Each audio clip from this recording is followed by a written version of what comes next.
Hello, good afternoon, ma'am.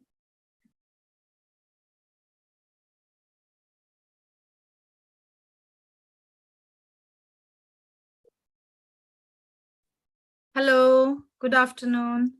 Ma'am, I'm Gauri Gulati, ma'am, and today I will be moderating the session. So, a few participants are still joining in, so we'll start in 5 minutes. Okay. Okay, no problem. Sure.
So shall we start, ma'am?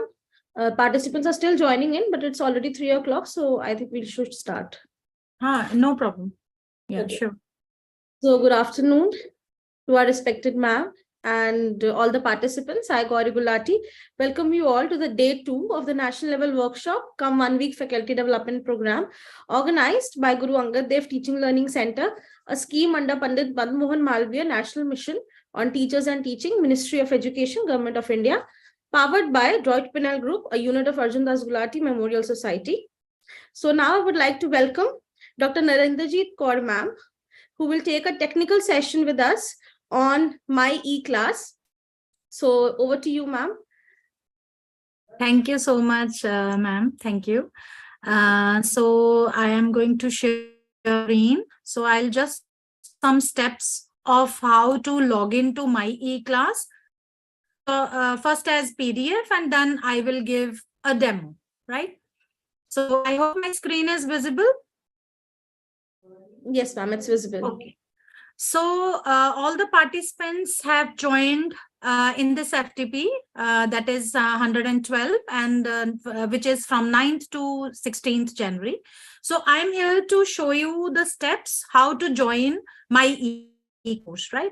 So first of all, e-class is actually an LMS, that is a learning management system, which is based on Moodle. So which is based on Moodle platform, right?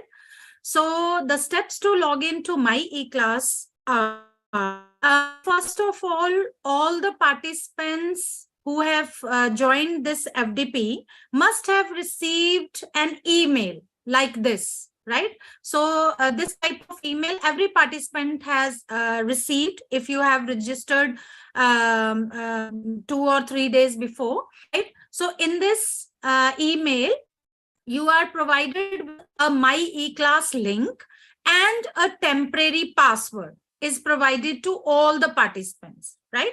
So there is a link of my e-class and a temporary password is also there, right?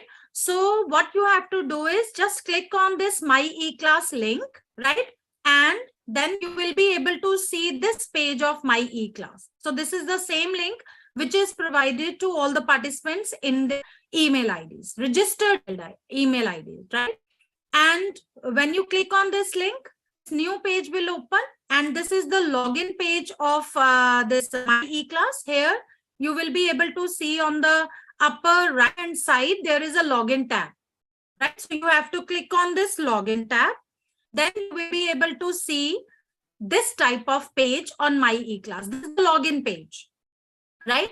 So here in this column, this is the username column. You have to put your registered email ID, the email ID which you have used for registering to this app. So you have to put that email ID here in the username. And in the password column, you have to type or just copy paste the temporary password which is provided to you in your email IDs, right? So you have to put that temporary password here in the password column and then click on login. So then you have to click on login, this blue tab, right? This is one method. And the second method is, if you're not able to log in using this process, there is a second option on the same page, that is using your Google account, right? So when you click on this Google tab, that is red tab, right, you will be asked to choose your email ID. Right? Then click on that email ID. My Academy will send a link on that particular email ID, and then you have to open your email, the link, and then click on the link of the email My eClass Academy in your email, right? So once you do that, when you successfully log into the My eClass, this is the new page of My eClass. That means I have successfully logged into the My eClass using temporary password. Now, this page is for resetting your password. So you must change your password to proceed, right? So in this column, in the current password column, you have to, sorry, the temporary password, right, which you have used for login to the mass, that same temporary password you have to use here. Just type that or copy paste. And in the new password column here, in the new column, you have to type a new password. You have to reset that password. So you have to choose some new password, right? And then please, you must remember that that password must contain at least 8 characters, and it must contain one uppercase, one lowercase, some digits, and non-alphanumeric characters, right? Special characters like hyphen, at the rate, and r, etc. Right? And then click on Save Changes. And please remember this, that while resetting your password, just note it down somewhere, right? So that you may not forget your password. So just write it down on your diary or on your notepad phone or somewhere, right? So then click on Save Changes, this blue, right? So when you click on Save Changes, a new page will appear and it will show you that your password has been set, and click on Continue. When you click on Continue, this new page will appear, right? And this page is, that means you have successfully changed your password and you are logged into my e-class portal, right? On this page, you will be able to see the upper left corner of your page, there will be 9 dots. That is category of courses. So just click on category of courses, and then you will be able to see this pop-up menu, right? From these options, you have to click on training and workshops. Only this option, training and workshops. So when you click on training and workshop, a new page will appear. So this is the My e-class page with your OFDP folder. But if not able to see this OFDP 112, you just scroll down page a little bit, you will be able to see this folder, right? Or otherwise, there will be a search, a code. You just type OFDP hyphen 112 and click on Go. This particular folder, My e-class will choose that particular folder for you, right? So once you see this OFDP 112 folder, just click on link here on the right. And when you click on the link, this new page will, right? And for some participants, it will take directly to you to the DP 112. And for some participants, it may ask for an enrollment key. So if it is asking for an enrollment key, so this is the enrollment key. So just type enrollment key in this box and click on Enroll Me. So, and this is the enrollment. I'll just pick out the enrollment key, that is 112916, right? So this is the enrollment key for your OFDP 112, right? And then you have gone Enroll Me. When you click on Enroll Me, this type of page will appear with OFDP 112, that is Emerging Dimensions in Law. This is the OFDP where you have all registered as participants, right? And in this FDP, this page of My e-class, you hold as students. You will be able to see all the recorded sessions here, right? Previous sessions of the days, and all the feedback forms, all the assignments, projects, and quiz you have to do on this OFDP 112 on My e-class portal only, right? So these are the steps for login to My e-class Academy. And in case if you still feel any doubts, or you have any queries regarding login or any technical issues, just drop a message on this GAD-TLC's WhatsApp number. Just drop a message on this WhatsApp number. The GAD-TLC team will get back to you as soon as possible, right? So need not to worry about login issues or problems. So you have to try all these steps, and still if you feel any problem, just drop a message on this WhatsApp number, right? And in case you have any queries, I can take that also. Apurva Mathur ji, You have not received any link for my e-class. Sir, you will get your link by today or by tomorrow. If you have registered, I mean last day, yesterday, then you must have not received. If you have registered previously, even then the organizing team will send you the link or contact you. Is that okay, sir? Okay. So if you have queries, I can take that side by side also. You can unmute yourselves and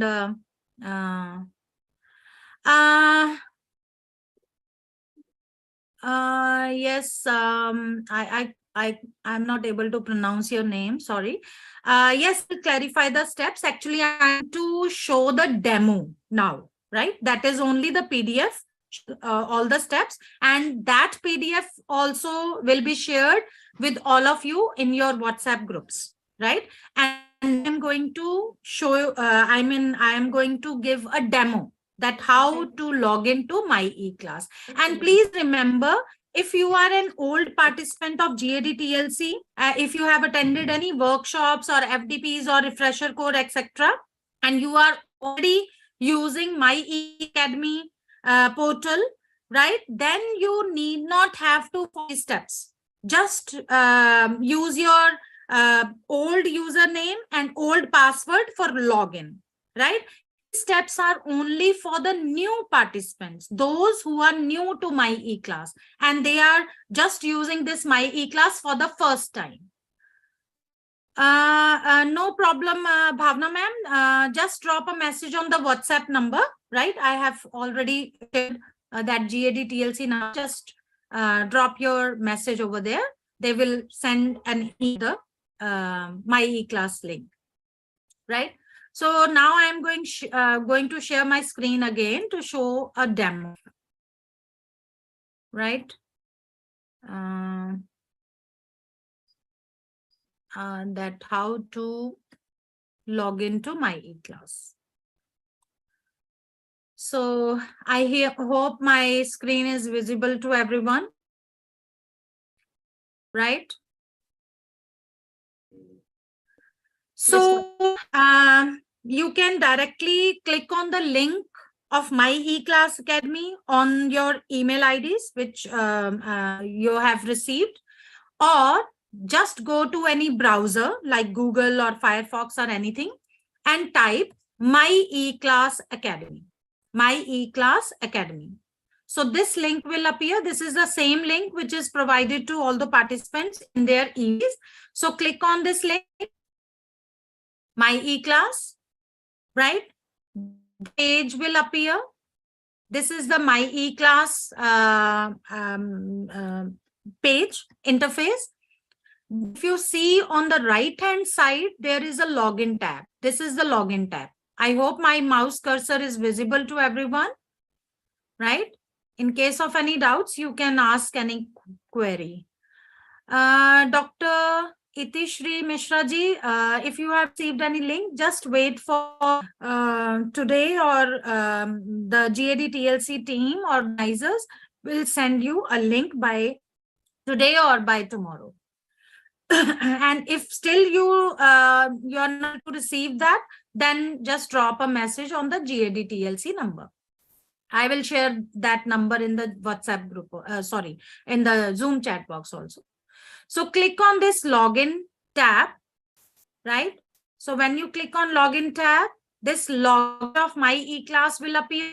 So this is the username column, right? So you have to put your email ID. Just type your email ID, which you have used for registering to this FDP. Please do not use any other email ID, because normally we have 2 or 3 or more email IDs. Just use that email ID which you have used for registering to this FTP, right?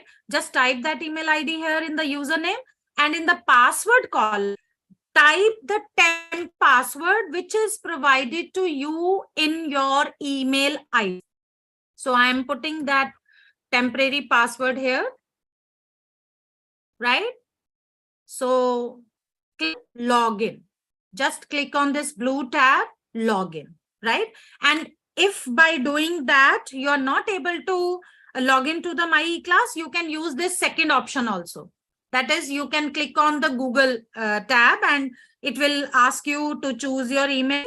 You have to click on email ID, registered email ID, and the My eClass will send an email to that with the link of My eClass to that email ID, right? So I'm clicking on login, right? So this new page will appear and this is asking you must change your password to proceed. So you have to change your password to proceed, right? So in this current password, you have to type the same temporary password provided to you in your IDs, right? So I am typing that password, temporary password. And now I am going to set my new password. And please remember, while you are setting your new, you have to remember these things. It must contain at least 8 characters. It must have one uppercase. It must have one lowercase. It must have some digits and some non-alphanumeric characters, special characters, right? So I am setting my password and just type that password again in the new password again column.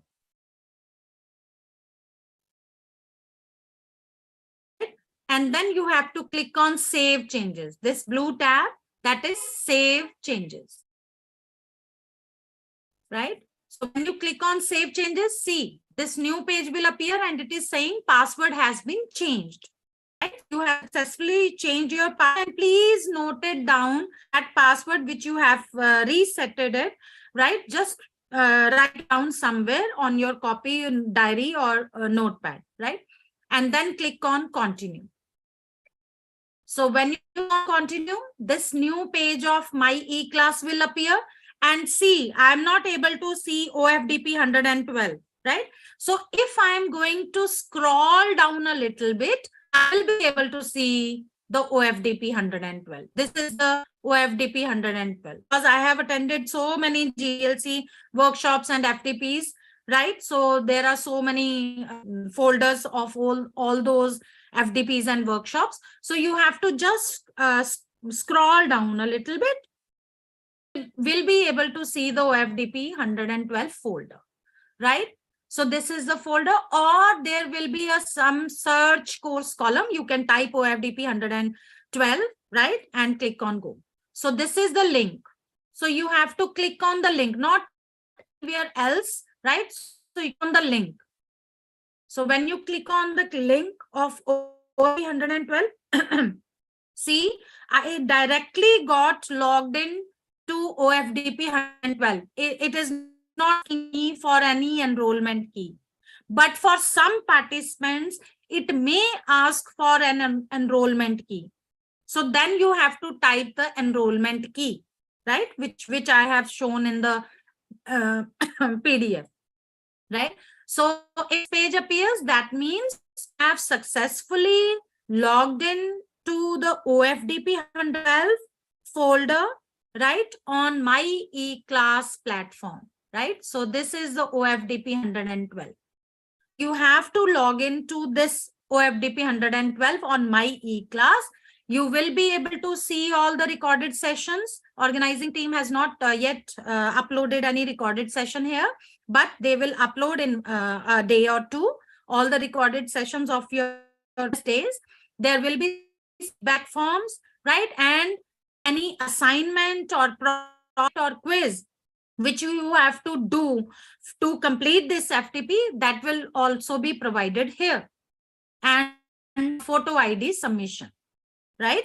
So all these things you have to do here on this My eClass platform. I hope all the steps are clear to everyone. If you need any repetition or you want to, ask any question, just go ahead. Unmute yourselves or just type in the Zoom chat box if you have any query.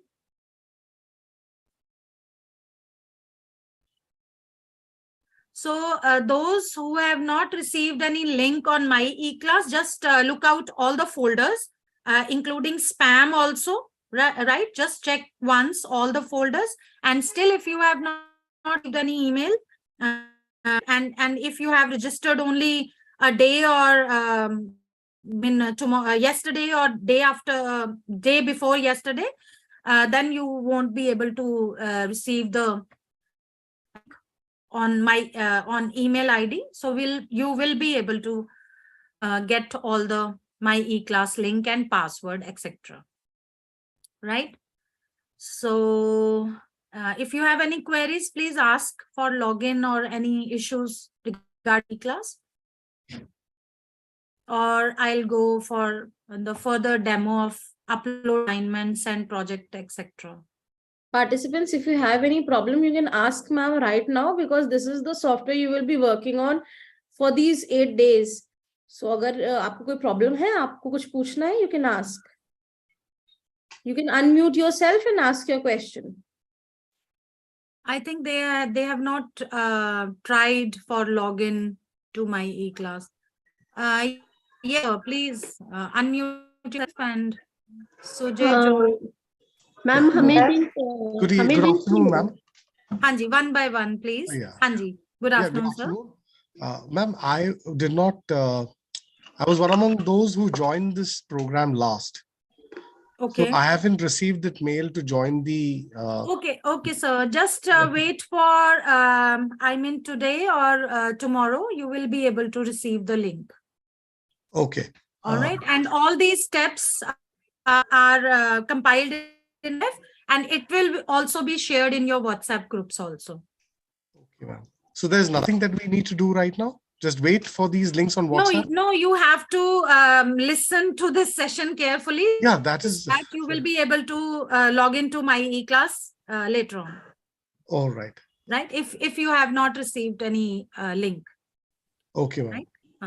Are there any assignments or things that we are supposed to prepare for these days? There will be assignment also, project also, and there will be also at the end of this that you have to clear, right? That you have to, do all these tasks to get a graded certificate.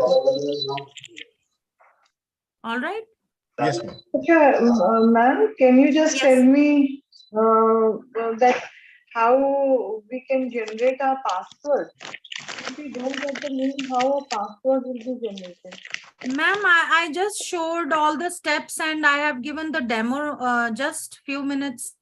Like my e-class, we are joining through like Google. I will be just opening directly if I don't get a link.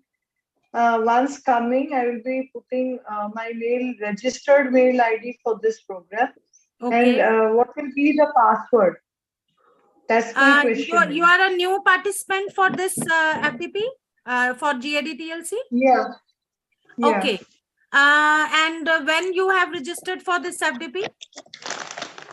I have registered on 7th. 7th. Okay. Just that means you are not still registered my e-class portal. So just drop a message on GADTLC number. I'll just share that GADTLC number once again. Okay. So this is the GADTLC WhatsApp number. Please note it down. Every participant should note it down if in case of any query or login issues or any technical issues, right? So this is the WhatsApp number. Just drop a message on WhatsApp number with your name and your email ID and with your query, right? Okay. I hope everyone is noting it down, this WhatsApp number, right? Those who have not received their my e-class link on email IDs, just note it down, this number. Right? It is 98104 54703. Any other issues, please?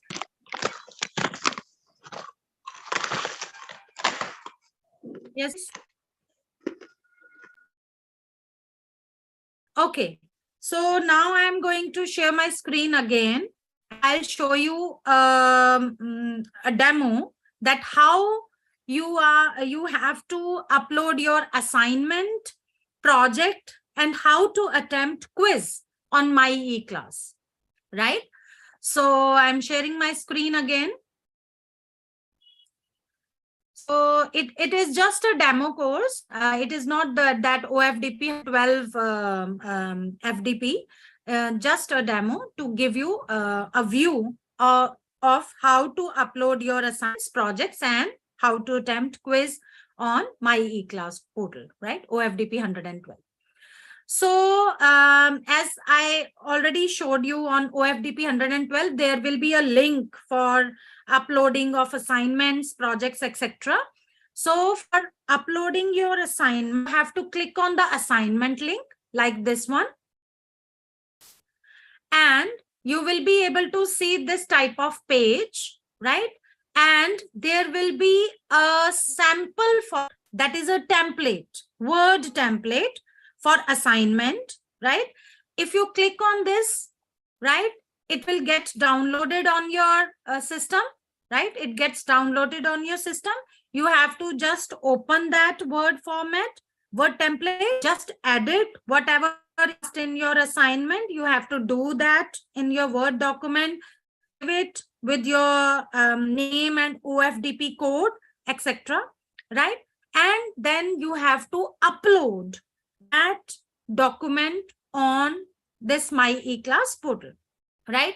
And here, if you see, there is showing submission status, no attempt, because you have not submitted your assignment yet, right? So it will show no attempt, not graded, and there will be some due date for which you have to submit that assignment, and how much time is left, hours and minutes, etc., right? And if you scroll down a little bit, this page, there is a tab, add submission, right? Add submission. Once you are done with your assignment, you have completed your Word document, either you can save it in Word format or save it in PDF, right? And then you have to click on add submission, right? So that will appear, right? New page will appear. And in this page, you can directly drag and drop your file here in this box, right? Just by drag and drop method from your destination folder to this site, right? Or you can click on this file icon. When you click on this file icon, this option will appear, this box will appear. You have to click on upload a file, then click on choose a file, and then you have to choose your file from the destination folder, right? So I have saved assignment here on desktop, then choose that assignment with OFDP, whatever OFDP code is you with your name, etc., and then click on open. So this file gets attached, right? Now you have to click on upload this file, right? So the file gets uploaded. So this is the file which gets uploaded. For final changes, you have to click save changes. This blue tab, save changes. So on save changes, right? Yes. So this is the file which you have uploaded for assignment, right? So you can see this file by clicking on the link, right? And now it is showing submission status, submitted for grading, right? So when you upload your file, it will show submitted for grading. And if you want to remove your file, edit your file, etc., you can do that by clicking on edit submission or remove submission button. And you can do that editing and whatever you want to change, save your file, and you can upload again on this portal. But please remember, you can do this before due date, right? So whatever the due date is given to you in the assignment, before that, you can upload your file as many times as you want, right? So this is the demo for uploading of assignment. Similar processes for uploading a project, right? So for project, same process is there. On the project, you have to click on project link.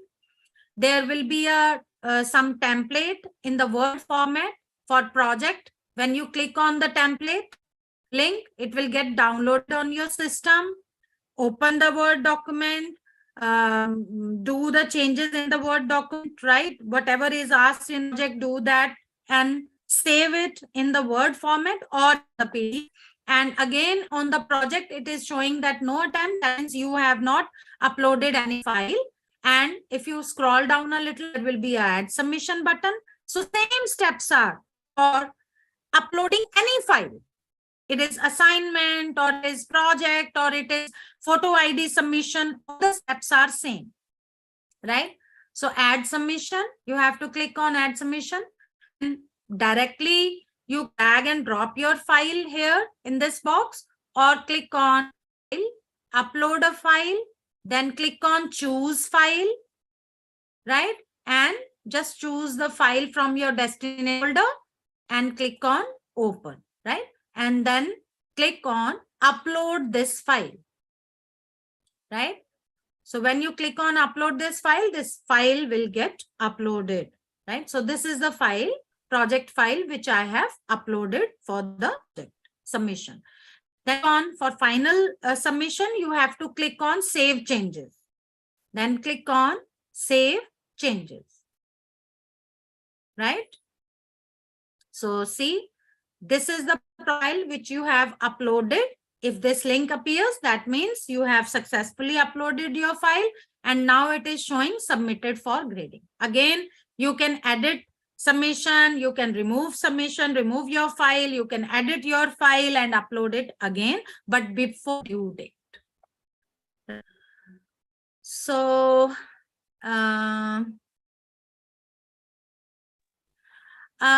Bala Saheb ji, assignment project की link मिलेगी, बिल्कुल मिलेगी. आप OFDP 112 जहां पे आप login करेंगे माई ई class portal पे, वहां पे असाइनमेंट प्रोजेक्ट और क्विज की लिंक होगी, लेकिन वो तब एक्टिव होगी जब ऑर्गेनाइजिंग टीम उसको एक्टिव करेगी, राइट?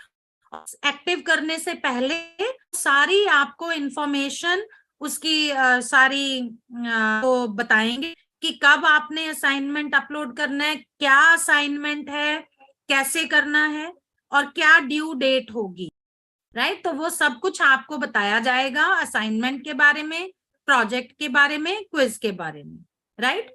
और तब वो वहां पे आपके OFDP 112 वाले फोल्डर में माई ई क्लास पे वो लिंक्स को एक्टिव करेंगे, right? I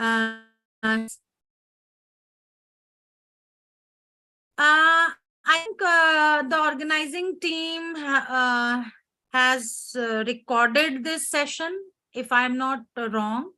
I recording lagi nahi hai. But it is live. It is live on yeah, it is live on YouTube. Just share that link with your participants so that they can see this right tutorial. Rupa ma'am, it will be available. Yeah, thank you. Thank so you, I'm going to give you a demo of how to attempt quiz on my e-class, because for the final getting your certificate, right, you have to attempt the quiz at the end of this FDP, right? At the end of the FDP, whenever the organizing team will announce that you have to do your quiz, they will give you a certain time period within which you have to attempt that quiz. And it will be a time bound quiz, so you have to be careful about that, right? So for quiz, like this quiz link, you'll be able to see a quiz link on your OFDP 112.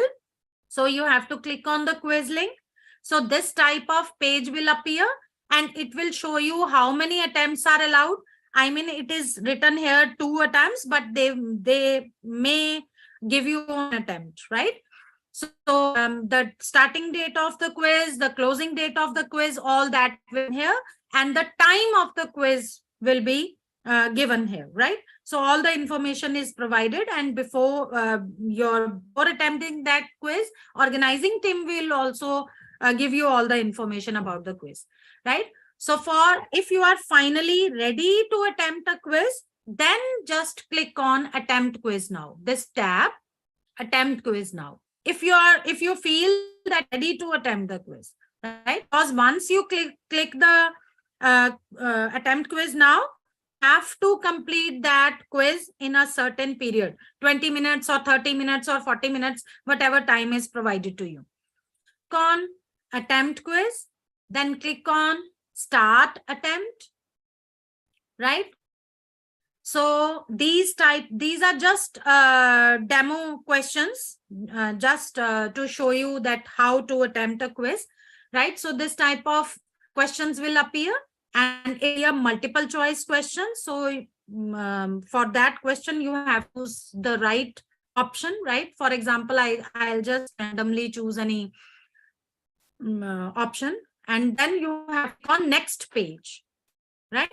Then next question will appear, right? You have to choose the right answer or whatever answer you want to choose. Then you have to click on next page for the next question, right? Similarly, you are going to attempt the third question, right? And you have to click on next page. And please see also in this, on the left side, there is a quiz navigation tab. This is a quiz navigation tab. So this quiz navigation tab will show you how many questions are there in that quiz, how many questions you have attempted. If it appears like this, half white and half dark, that means you have answered these questions, right? And those who are empty, that we have not those questions, right? So not yet answered. So if you hover on that question, it will show you not yet answered, right? So this is a quiz navigation tab. Similarly, when you your answer, click on next page, right? And then choose another answer. And suppose if you have not answered any question, right? You can see from the quiz navigation also, or otherwise, if you click on the finish, it will show you which questions you have answered and which questions you have not answered, right? So you can return to the quiz to attempt the quiz if time allows, So return to attempt. So you can give the answer of that question and click on finish attempt, right? And now it is showing that all the questions you have answered now, right? And if you want to return to attempt, you review your answers, you can do that if the time allows. Otherwise, you can click on submit all and finish. And again, it will give a message of confirmation that you really want to submit. Then click on submit all, finish, right? So that means you have attempted your quiz. So in this way, you are able, you have to attempt a quiz on My eClass portal. So that means successful completion of this FDP. You have to attempt the assignments, you have to do the project, and you have to attempt the quiz for getting a certificate, for graded certificates, right? So you have to do all these things on My eClass portal only. So for that, you have to log into the My eClass. बाला साहेब जी, ये recording already हो रहा है YouTube पे और उसका link आपको मिल जाएगा. मैं यहाँ से आपको लिंक दे देती हूँ. So I am going to share this link, right? So this is of this whole session on YouTube. So you can watch this video as many times as you want. And the PDF with all the login steps and all those things, that will also be shared in your WhatsApp group. So organizing team shared that PDF with all of you, right? And if anyone has tried to log into My eClass and is feeling any, they have any query or any issues, they can unmute themselves and ask your questions. Or if you want to share your screen for login issues, you can do that also. या कोई भी आप question चाहते हैं, अगर आपको नहीं कोई स्टेप में आया तो आप पूछ सकते हैं। Please anyone. हाँ प्लीज, मैं बार बार ये एक बात बोल रही हूँ कि अगर आप पुराने जीएडसी वर्कशॉप्स और एफडीपीज आपने लगाई हैं और already my E class academy use कर रहे हैं या कभी उसको लॉग इन किया है, तो आपको दोबारा से ये स्टेप्स फॉलो करने की जरूरत नहीं है। You can use your old user name and password for log in my E class. Yes, please. Any queries or any issues?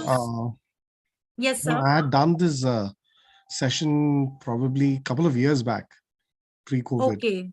So I do not remember my username, passwords, or whatever. Okay, then you can, if you are have already, I mean, used my e-class. There was a once in your- software we had used. कुछ तो था. Okay. So if you have, if you don't remember your, just click on forgot password. I'll just show you. नहीं, मैं I've been able to log into the new one. That's okay. हो गया. Okay. Okay. Yeah, I have Okay, been then able it's to do okay. it. I just got the mail and I've been able to successfully log in. Okay, But do okay. I Then need to it's go okay. back to my previous one? You will be able to see the previous one also. अच्छा, नहीं दिख रहा हूँ. उसमें folders नजर नहीं आ रहे हैं फिर? that means you have you must have used some other email ID. No, ma'am. Same one.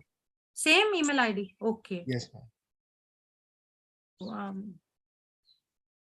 I mean, if you are using the same email ID, then you will be able to see all your old folders and the new folders. Can you share your screen?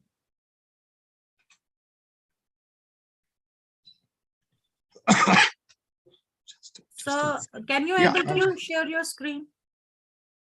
I'm just trying to, ma'am. Just a minute. Okay, okay, no issue. Anyone else, please? You can write queries in the Zoom chat box or unmute yourself. I've not been given rights to share my screen. The host has blocked that option.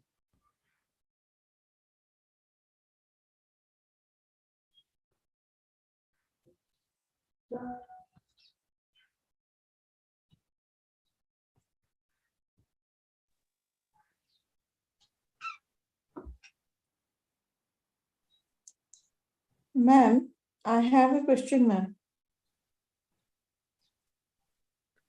Yes, sir, you have been made the co-host. Now you can share your screen. Okay. Is it visible, ma'am? Yes, it's visible.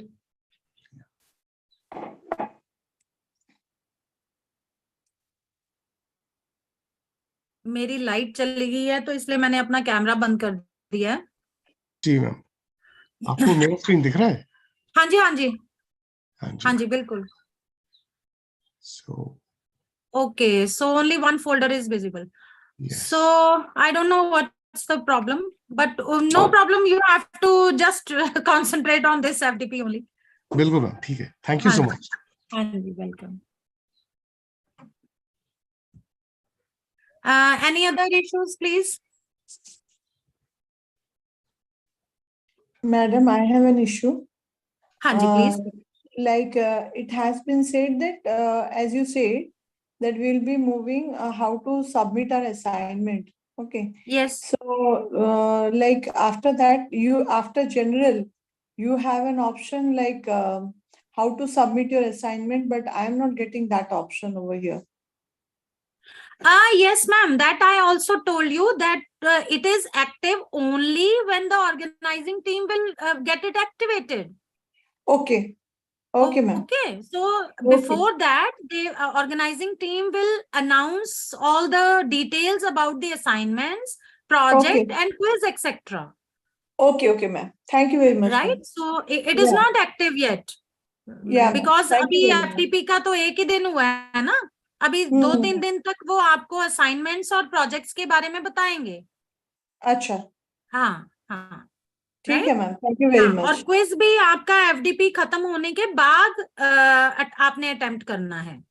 उसके लिए भी even assignments and project के लिए भी वो आपको time देंगे that you have to upload your assignment and project up to this date.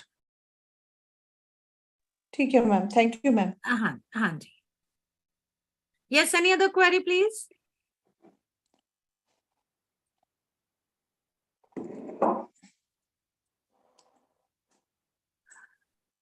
So you can write in the Zoom chat box also if anyone wants to. We still have 10 to 15 minutes to take your queries.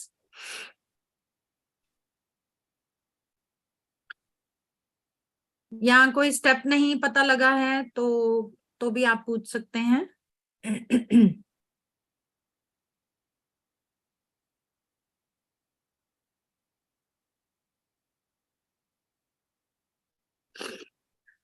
Yes, please.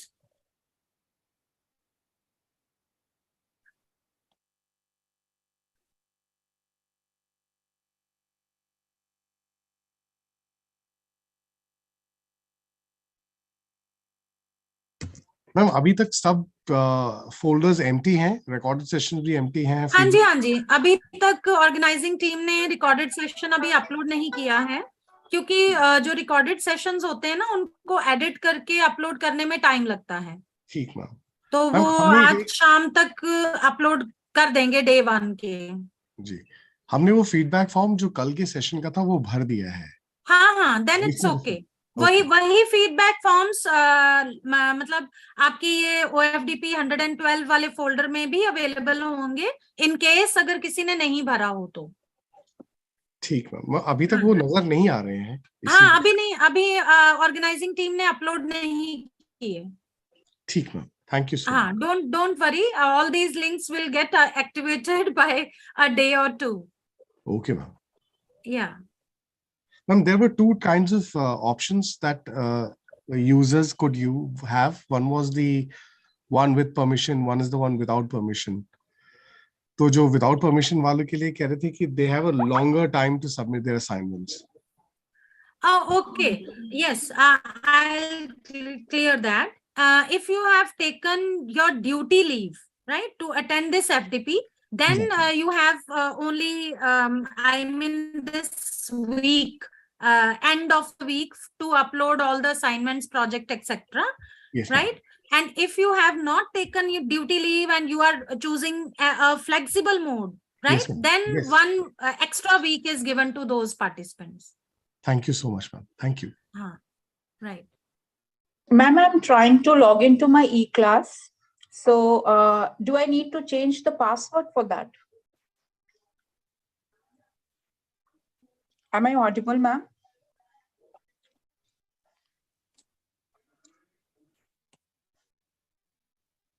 Ma'am, am I audible?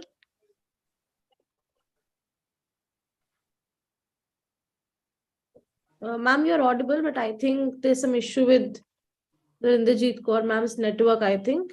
Okay. So she's not able to listen to you. Okay.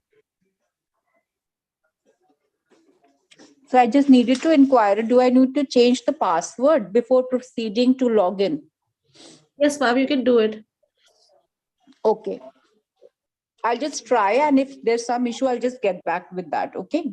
Sure.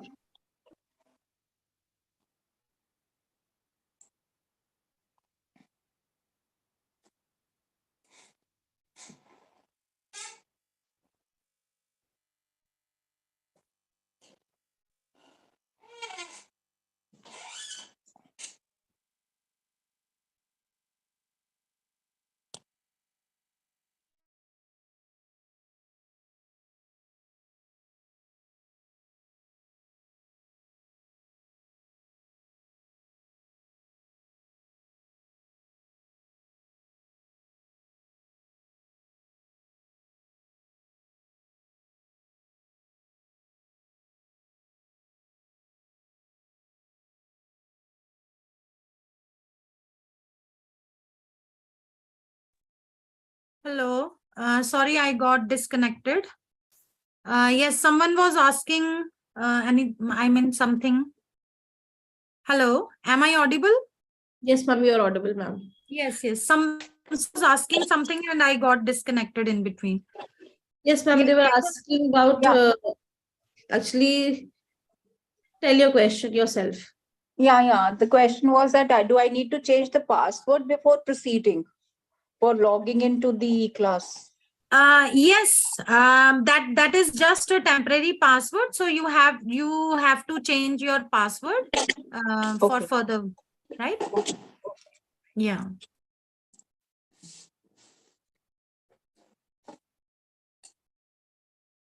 Thank you, Khalid ji, for appreciating. Yes, any other query, please? We have 5-6 minutes more before the technical start.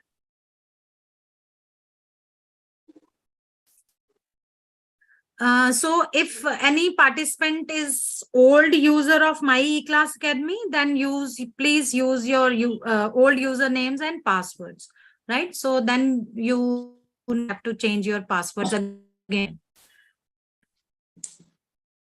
Yes, please. And if still you have not tried to log into My eClass and you face any issues or regarding My eClass or login or any technical issues, just drop a message on GAD-TLC number. I'll just share that GAD-TLC number again. Right. So this is the GAD-TLC WhatsApp number. The number 9810547003. Just drop a message on this number with your name, email ID, right? And your OFTP, and they will get back to you, whatever the problem you have, right? So,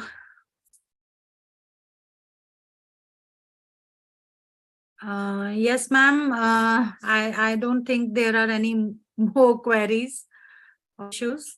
Yes, ma'am. Yes. So let's wait for 2-3 minutes more if we have any. If anyone still has any query, you can ask ma'am before we start with our next technical session. You still have 4 to 5 minutes. If there is anyone who needs to ask anything.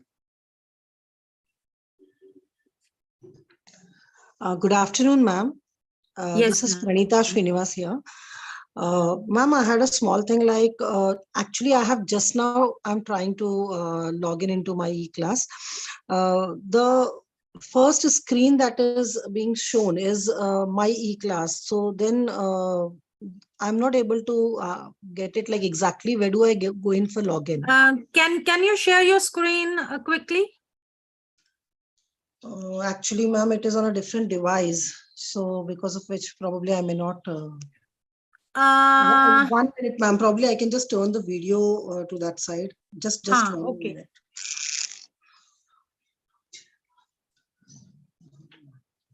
Just give me a minute, ma'am. No issues. Yeah. हाँ, so ये आपके पास My eClass की है ना screen. So just see on the upper left hand side there is login tab. Click on that tab. Okay. Yes. Okay. Yeah. Right. Now your email, registered email ID in the username column. Okay. Yeah. Fine. Okay. Yes, ma'am. And then accordingly, the password that the temporary password given to me in the email has to be put in. Okay. Yes. Okay. And then click on login. Okay, fine. Thank you, ma'am. Okay. No problem. Yes. Any other query, please? Thank you, Ashok Sharma sir. Thank you so much. Hanji, any other query, please?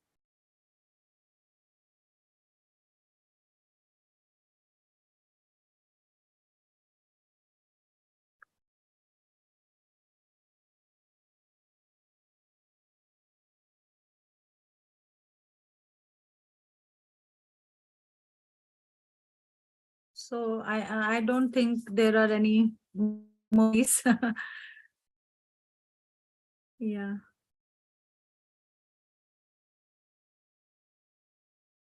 Ma'am इनको participants को आप वो PDF share करवा देना जो Sure, apps वाली है if Sure, if they have any issues.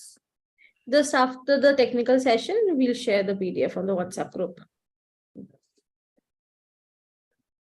So I think there are no more queries Yes, from the ma'am. participants. Yeah. Okay, ma'am. Thank you so much, ma'am, for taking up the session. Thank you. Thank you so much for giving me this opportunity to share my these things. Thank you so much, ma'am. Thank you. Thank you so much. All the other participants are requested to kindly wait. We will be starting the next session in 5 minutes. So you all are requested to kindly wait for 5 minutes.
Good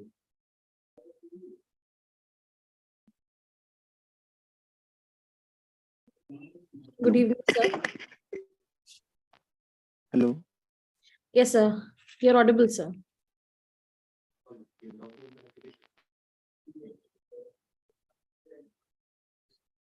Am I audible, sir?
Am I audible? Okay, Yes, okay, you're audible. okay. So, shall we start, sir? Definitely, we can start. Everybody is here. Yes. So, good evening, everyone. Welcome to the day 2 of the national level workshop, come 1 week faculty development program. For today's technical session on Right to Information Day 2, we have our resource person, Mohammad Adil Chaudhary, Faculty of Law, Jagran Lake City University, Bhopal. Welcome, sir. So, sir, you can proceed with the session. Over to you. Definitely. Just a minute, I'll share the screen and then I'll go ahead.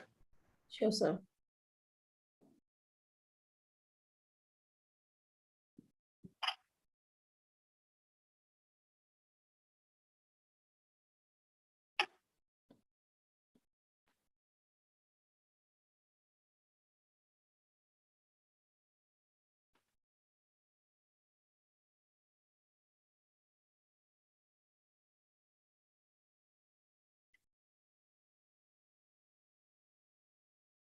Is it visible? Not yet, sir. Yes, Okay, now the it's PPT. visible. PPT is not visible? Now it's visible. Okay, ma'am. Partially or fully visible, ma'am? Fully visible, sir. Fully visible? Okay, fine. So everybody is here.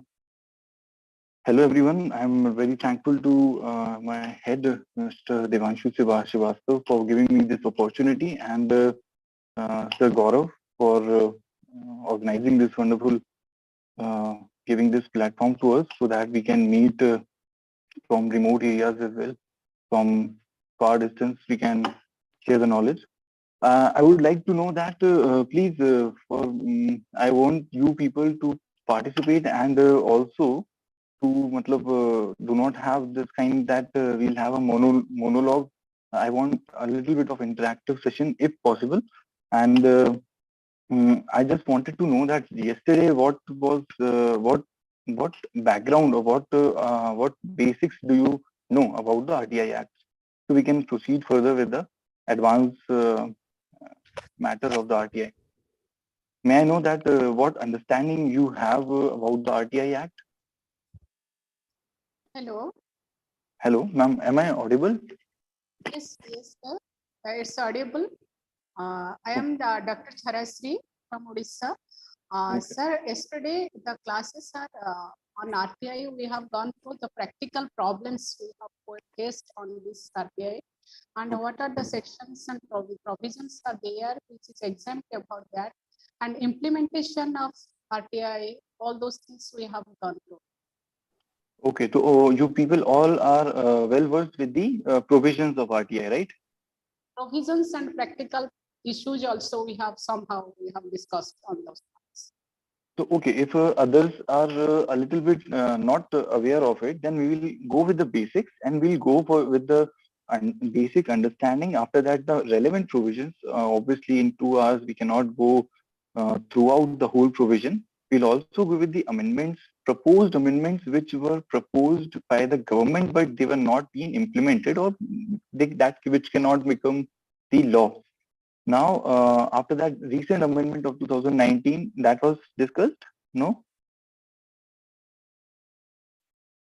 Okay, so we'll go for these all things and also the Supreme Court case laws. And after that, I'll give you one assignment. So everyone, please make sure that you are attentive, and you need to, that is very easy, not difficult, but I want you to people understand that if we are giving time, then we can utilize the same, right? Now, RTI Act, the basic understanding is that, may I proceed? If anyone has any questions or anything, yesterday's doubt or something, is there anyone? Then we can. No? Okay. So with RTI Act, first of all, we'll go with the first thing is that right to information. We all know that Right to Information Act is an act which was passed in 2005. It has some kind of there is a history behind, right? So the origin lies every act which becomes a law. There is this constitution is the base for that. Okay? Now Article 19(1)(a) of the Constitution talks about right to freedom of expression. Expression includes your right of not speaking anything, as well as your right to knowledge. Okay. Now there was a case that I hope you people must have. I'm just doing a small revision kind of thing, then we can proceed ahead. First case in which this was held as a fundamental right, that was the case of Raj Narayan versus State of Uttar Pradesh. In this case, Supreme Court held that the right to information will be treated as a fundamental right, and it falls under Article 19. Now, there was if behind every, you know that there was an act, if anyone can tell me about the Lokayukt Act, there was some protest and some events, and many number of events took place after that act came into, became the law. So like the Lokayukt Act, this also has some history behind.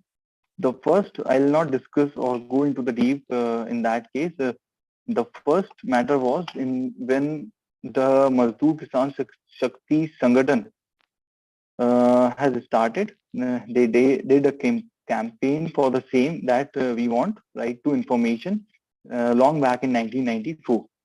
And it was the key for other states. And after that, the first state was Tamil Nadu. You people might be able to see that. And the first state in India which passed the law was Tamil Nadu. Now, this is the basic thing. Okay, just a minute. I need to write. We come next, right to information. If anybody, can you tell me the object, why we want this act? Right to Information Act, people say that right to information, we, all websites, all the authorities, all the public departments do have their websites. They put their information on their website, on their portals, on their notice boards outside the outside the departments. But why you need right to information? What do you think that there's a need of this right, and specifically giving it to citizens and relating it with public, limiting it to the public sector only? Can anyone tell me what is the main reason in one line or one word? I don't want you to, if you are, if you can ponder some light upon it, it would be great. Can you tell me the object so that we can proceed ahead? Anyone? Transparency in the governance. Very good. Very good. So Joyji, definitely this is one of the reason that is required, and for that only this law. Very good. This is the basic and main object of this particular act, right? So we'll go for with all the points and discuss it in short. For example, the object was to empower the citizens. Like foreigner cannot do that, so you need to understand that only citizens can question the government regarding its mechanism, its accountability. This act promotes the transparency and accountability in the working of the government, so that even irrespective of the fact that who the person is, they can ask for the information and take the accountability into check that whether the person is working or not. Any department or any official is not working or not, right?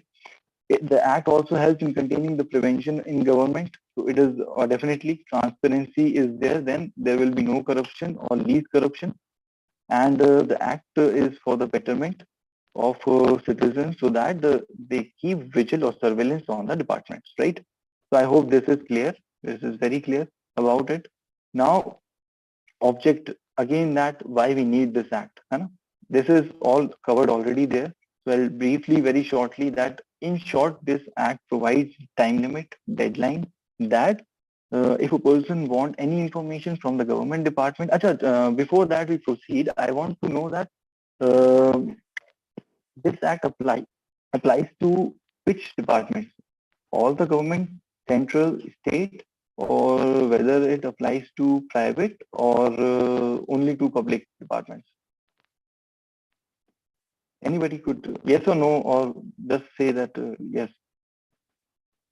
If you are writing in chat, I'm not able to see that. Let me see. Okay.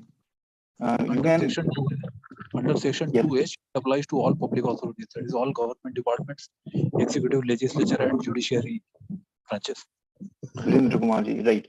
Absolutely right, right? So Virendra Kumar ji ne jaise bataya. So we have this. So Virendra ji, if I say that this applies to a person who is not governed or who is not part of the public, as mentioned in section 2H, we will discuss it.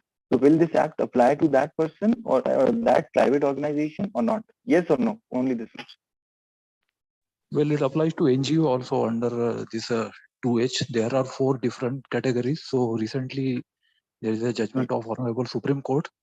So it applies to NGOs also if they are receive substantial funding from the government. Right. Very good. Very good. We'll come to this, and you will get to know that there are other things or not, whether NGOs and other than NGOs also. We'll discuss it at that time, right? So now we come to this. Why we need it is generally the same thing, that why we needed the act is for the citizens, free of cost, only a minimum fee which is required of rupees 10. I'll discuss it, the all the offline and online mode. How you can file it in offline mode, the practical aspects, how you can file it in offline mode, online mode, both the things, and what is the cost, what is the procedure, everything will be covered, and you will find it very easy, like piece of cake. It is, I hope you people, yesterday, there may be the practical aspects have been discussed, but again, we can go to it. If you have any doubt, you can ask. So this act is for the information seeking free of cost information from the public or government authorities that we will discuss right now soon after this under section 2H, and under the authority is liable to. There are exceptions that will also be discussed under section 8. There are exceptions, right? Only for those exceptions, the government is not bound to disclose the information. Otherwise, for everything, they are bound to disclose it. In how much time? That also will be discussed, but right now it is there that 30 days, within 30 days, you have to, the government is bound to provide you the information. However, the information is sought must not be related to like it, defense, national security, etc. We'll discuss it in section 8. So till now, I hope if there is any doubt, you can unmute your mic and you can raise your point. If you are writing in chat, I am unable to because of maybe the settings are there. So you can keep your video off or on, but you can unmute your mic and you can answer it, right? Now we'll go to why we needed it again, right? Here, it is mandatory that there has to be, if you go with the sections, there is a particular section, I think section 6 or 7, there is a section that provides that, section 4, I think, that there is a mandate that within particular days you need to, after the implementation of this act, you need to provide the information at your particular site, at your premises, that you need to upload all the relevant information regarding the public department. Okay. Now we'll go next on the, what is next? Just a minute. What information can be sought, right? For example, before going into this, I'll share when I was in college, the first experience, I would say that I was the first time I experienced when I applied for the passport. I don't know, at that time, it used to take a lot of time. So at that time, what happened was my verification was done, everything was done, but I was not able to get the passport. Then I filed the RTI. And at that time also, that was very simple. Now it is a lot more simple than that. So if we go by this, so within a month, my passport was, after filing, instead of replying to that within 30 days period is there, instead of replying to the right to information application I made, they send in my passport. So you need to be vigilant, you need to understand what all your rights are, and then you will see the difference. So I did not appeal because they did not reply to that. I could have appealed and I asked the reason, but then obviously because of the paucity of time, I could not. So I did not prefer. Now, what all things, for example, just example, there are lots many things which are covered under it. Just examples are there: applying for a delayed IT refund, information, income tax is your, again, department, driving license or passport. I gave you my example. Details of a repair or infrastructure project completed or not. Recently, in Bhopal itself, in MP, there was a inauguration of for the construction work of a 6-lane government road project.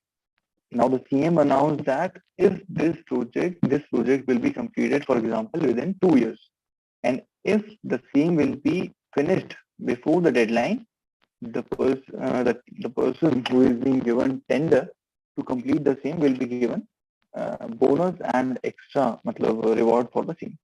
Now, if it is not, right, the work of not as a lawyer or as a teacher or a law department, any person from any department, a layman can also ask the government that why this project is not completed within 2 years.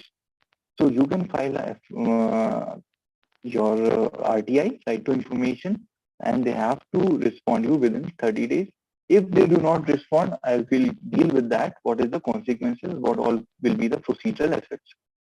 Now, the information sought can also be related to funds allotted under the different kinds of relief funds in the country, right? In this respect, I need to discuss something because there is a recent amendment, 2019 amendment. In that case, any kind of firms, like our member, one of them told us that the NGOs are covered, definitely. So they need to, definitely they need to inform that from where the funding is coming, from abroad or from within, and what is the, where the money is being applied, right? But say there are certain funds which are not covered under this. So there, for every act, there are pros and cons. So for example, PM fund is not covered under this. There are reasons, there are pros and cons for everything. We will discuss it later on. I'll ask you that what do you think? I'll tell you the reason as well. I'll tell you the what are the reasons behind that. There are things which we just simply say that why it is not covered and why it is covered. We'll discuss on it. So I will not say this is right or that is right or that is wrong. I want you people to decide what is right. So this is all the things are subject to some of the exceptions, right? The Act enables the students to get copies of the answer sheet. For this, we have a particular case law. So answer sheets, can anybody tell me that if you are from a private organization, school or college, so the student will be entitled to the answer sheet, evaluated answer sheet. Can he file a RTI in that department, in private department? Can anybody tell me? It's fine if you don't know. You can try. Just give it a try. Or only like Jawaharlal Nehru University, AIMS, or the government or universities or departments, Delhi University. Only from them you can ask for the copies, or you can ask for the right to information, or from private also. If anybody has any say, please. I personally think that a student pays an examination fee, Right. and he is paying for his papers to be corrected. So he has a right to know why he's been marked high or low. There has to be a transparency because there's a future of the student at stake as well. So is there a carelessness or neglect? That will come Very good. I believe that the law is made with rationality and reasoning. So the way Sujoy ji has said that he personally thinks, and this is very true. It is a natural principle of justice that if I pay the fees, if I give the exam, I should be heard. If I'm not getting passed, if a person or my client is affected, then that person should get an opportunity that where I was wrong, right? So he, as rightly pointed out, as he said that this right ideology only becomes the law, right? So on this also we have the case law, and we will discuss it with the case law definitely. Okay, so you are absolutely right, Sujoyji, that on private institutions as well, this act applies. You can ask for sort the information within the time prescribed as per this act, right? Now we move on to the next. What is that? Important provision now. Like May I interrupt? definitely. I would invite you. Please go ahead. Is it the same for a quiz show as well? A quiz master asks a question and the person gives an answer. And सीधा बोल देते हैं कि आपका सवाल सही है या गलत है. अगर गलत है तो सही नहीं बताते हैं कई बार. So are they supposed to reveal the correct answer? Are they bound to do that? Okay, right to information. If we take that, for example, Sujoyji, the way you said that in the last we discussed that copies, a person, if an individual is a part of an institution, for example, I'm a student asking for the school that provide me copies. I want to see that what kind of checking is done, right? Now in quiz, they are also, for example, there is KBC, right? Now in KBC, if we take, you see that Amitabh Bachchan ji always tell if the answer is right, that is right. If not, then they say that this is the wrong answer, and now this was the correct answer. So you can go for it. I'll not say that there has been a laid down law by the Supreme Court on this till now, as far as my limited knowledge is concerned. But I would definitely say that this should come under the purview, because the way the Supreme Court in the upcoming, I'll share with you the cases. In that case, it says that there is this right is the right of the student. It is covered under the fundamental right. And this way, that quiz, if it's sponsored by an organization, for example, KBC, there is some company or there is some organization which is doing it, and then in that case, you have a query, you say that that answer which you said is wrong. I believe that it is right. Provide me the sources. So a person can go for it, and then there can be a judgment for that these are because these are the institutions I'm talking about, like colleges and the schools. They are governed by the rules and regulations of the state, right? CBSE, that is also central government's organization which regulate all of these, be it private funded or be it government funded or partly funded. Now, if you go for the schools again, And UPSC interview? UPSC, definitely that is being governed by interview. interview. I would say that in interview, if you file the case, there has been some judgments right now. I'm not able to recall. In UPSC, if you question that there has been something wrong, I will tell you that some of my colleagues have questioned the same thing you have said. They appeared for some examination. They were having a minimum criteria of 20 marks out of 50. They wanted to have the criteria which was laid down by the state is 20 marks minimum. That is with the discretion of the panel, that the panel considers that this person is not capable or does not have confidence or does not fit the criteria they have kept. So in that case, they will not provide. Some of them got 19.5. So in that case, overall their merit, if they qualify here, their merit would be top 5 rankers, but because of the qualification 19.5, they could not clear it. So now they have challenged it. The same is in before the Supreme Court. Now UPSC being a central government's body, you can definitely challenge it. And I must tell you that all the interviews of the most of the departments are being held under the camera, and that is why there are instructions that you do not take any of the electronic device, any of the things, and those those recordings are being sent by these organizations when their interview is being questioned, right?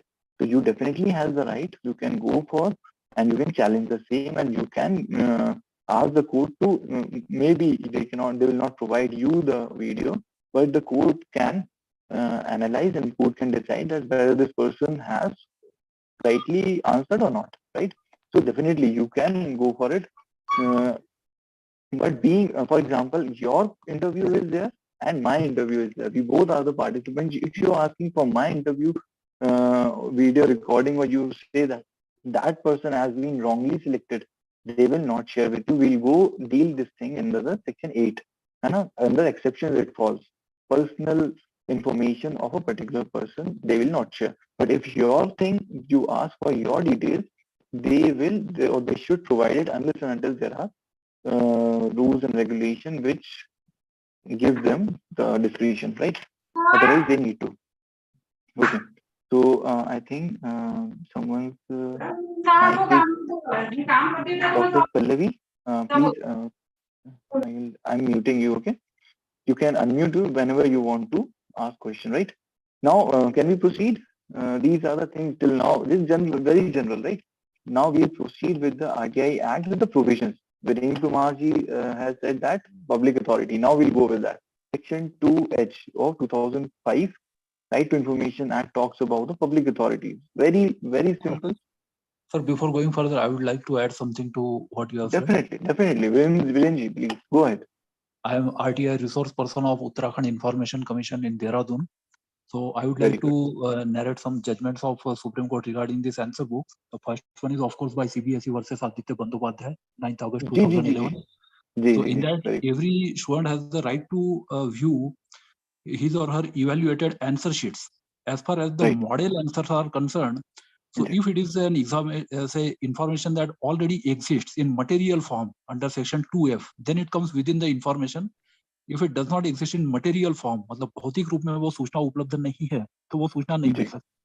Secondly, as far as the evaluation guidelines are concerned, so there is second case, that is Institute of Chartered Accountants of India versus Shaunagesh Satya and others, that is of 2nd September 2011.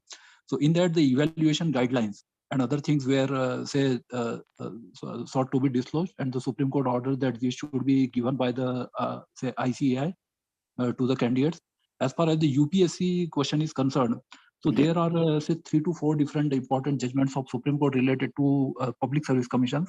One is the Bihar Public Service Commission versus Syed Hussain Abbas Rizvi of 2000, say December 2012. Then another one is say similar say judgments like say Supreme related to say these just I'm coming to that. Another one is UPSC versus Angesh Kumar. Yes, Angesh Kumar and others. Right. So You that can is go of with the ratio. 20, You can tell the 20 September ratio. 2018. Yes. So the ratio is there are 3 to 4 judgments of different say state public service commissions and UPSC. So the ratio is the information was denied under 81E and 81H. That is fiduciary relationship and whether it is a personal information. So every candidate can seek his or her own answer book, but not the other candidate's answer book, because that comes under third party definition, and without following the third party procedure given under section 11, that can't be disclosed. Secondly, as far as the fiduciary relationship is concerned, so there is fiduciary, there are 2 different types of fiduciary relationships that are discussed by the Honorable Supreme Court. One is the fiduciary relationship between the board and the examiner. Another one is fiduciary relation between examiner and examinee.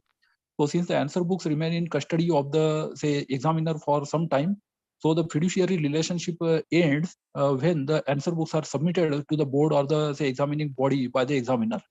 So that exemption is not say entertained by the Supreme Court. But as far as the and even when the fiduciary relation between examiner and examinee is concerned, so in that case the fiduciary is supposed to be so acting in benefit of the fiduciary, say in benefit of the say examinee, and therefore the information can't be say hidden from the examiner. The only thing is the names of the as far as CBSE versus Aditya Bandyopadhyay judgment is concerned. So name of the examiner, head examiner, checker, say invigilator, and say paper setter, these can't be disclosed under section 81G because there could be threat of life to them. So under 81G, these names are not disclosed, and even if the cover page is there, so only the cage, that is question numbers of question number and the marks code, that is shown, but the say this information under section 10 where the signatures appear, that is to be hidden from the examiner. And as far as the names on the selection committee panels are concerned, so in these 3-4 different judgments of the Supreme Court, they have given the judgment that these names of say selection committee members or those who are on the interview panel, that is the interviewers, cannot be disclosed because again there is section 81G that is involved, and therefore this information can't be provided under the RTI Act. Thank you, sir. Most welcome. So I'm very thankful to you, Virenji. आपने बहुत ही अच्छा you have shared with us the practical aspects, right? From being a department from this department only, from the Department of Information Department, RTI Department of Uttarakhand, if I'm not wrong. So these are the things. I hope the Mr. Sujoy, now you are clear with the clarity. You have clarity with the expert sitting with us. So I hope your query is clear. If in case not, then we'll deal with this case in few minutes. So Sure, sir. Thank you. Yeah. Thank you, Thakur sir. Thank you so much. Now section 2H. Section 2H, we have public authorities meaning. Now I would like to discuss, I want you people to contribute a little bit in this, that section 2H, as we discussed, that someone told me that the NGOs are covered under this. Now recently we discussed that the schools or the organization, the colleges, private also, these are also governed. So first of all, we go with the definition that public authorities means all the authorities and bodies under the union. Any authority which is formed, which is the governed, controlled, or being regulated by the union government, the state government, or local bodies. For example, your Nagar Nigam, municipality, right? These are very general. You must be knowing it. You can go against them for filing RTI. Now, civil societies, as we said that societies, right? Cooperative societies, civil societies, which are substantially funded directly or indirectly, they are also when funded by the public funds, say go they are funded, then in that case they fall under this. Now the ambit is expanded by the Supreme Court, as discussed by Virendji. The already discussed that the organization. I want all others to please tell me that any other thing you can tell me that you think this looks like a private organization or private entity, but this is covered under RTI, so that we all can help each other to learn new things. Like Renji shared his experience and his knowledge of with the recent judgments of the Supreme Court. I want your understanding for union, state, anything under the local bodies, that is very normal. Other than that, some people have contributed, told us that NGO and universities, be it private or government. In addition to this, if anybody would like to add on, what all things can be, included in public authorities? Please, if you can contribute. Otherwise, I'll definitely tell you few of them. Then we proceed.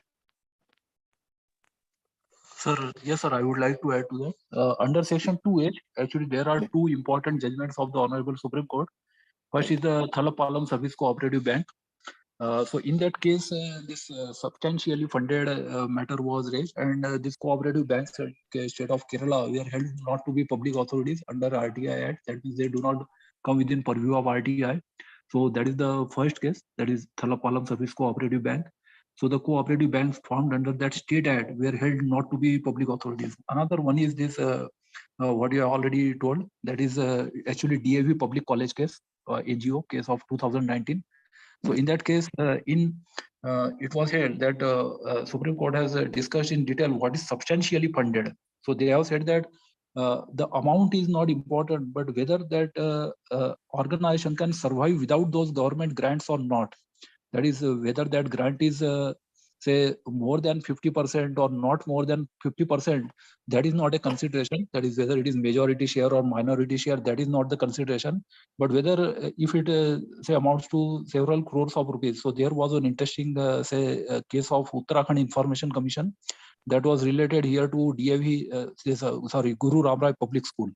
In that case, it was held by the Uttarakhand Information Commission that Guru Ram Rai Public School doesn't come under the definition of public authority under section 2H, but as far as they had received one grant of 10 crore rupees, since 10 crore is a substantial amount, therefore, although it it was held not to be a public authority, but as far as those 10 crore rupees spending was concerned, so for that purpose, they would have to entertain RTI applications and they would have to respond to the public how they have spent those grants of 10 crore rupees. So that is, I think, one unique case where Right, this, although it was held not to be public authority under 2H, but they were asked to respond under the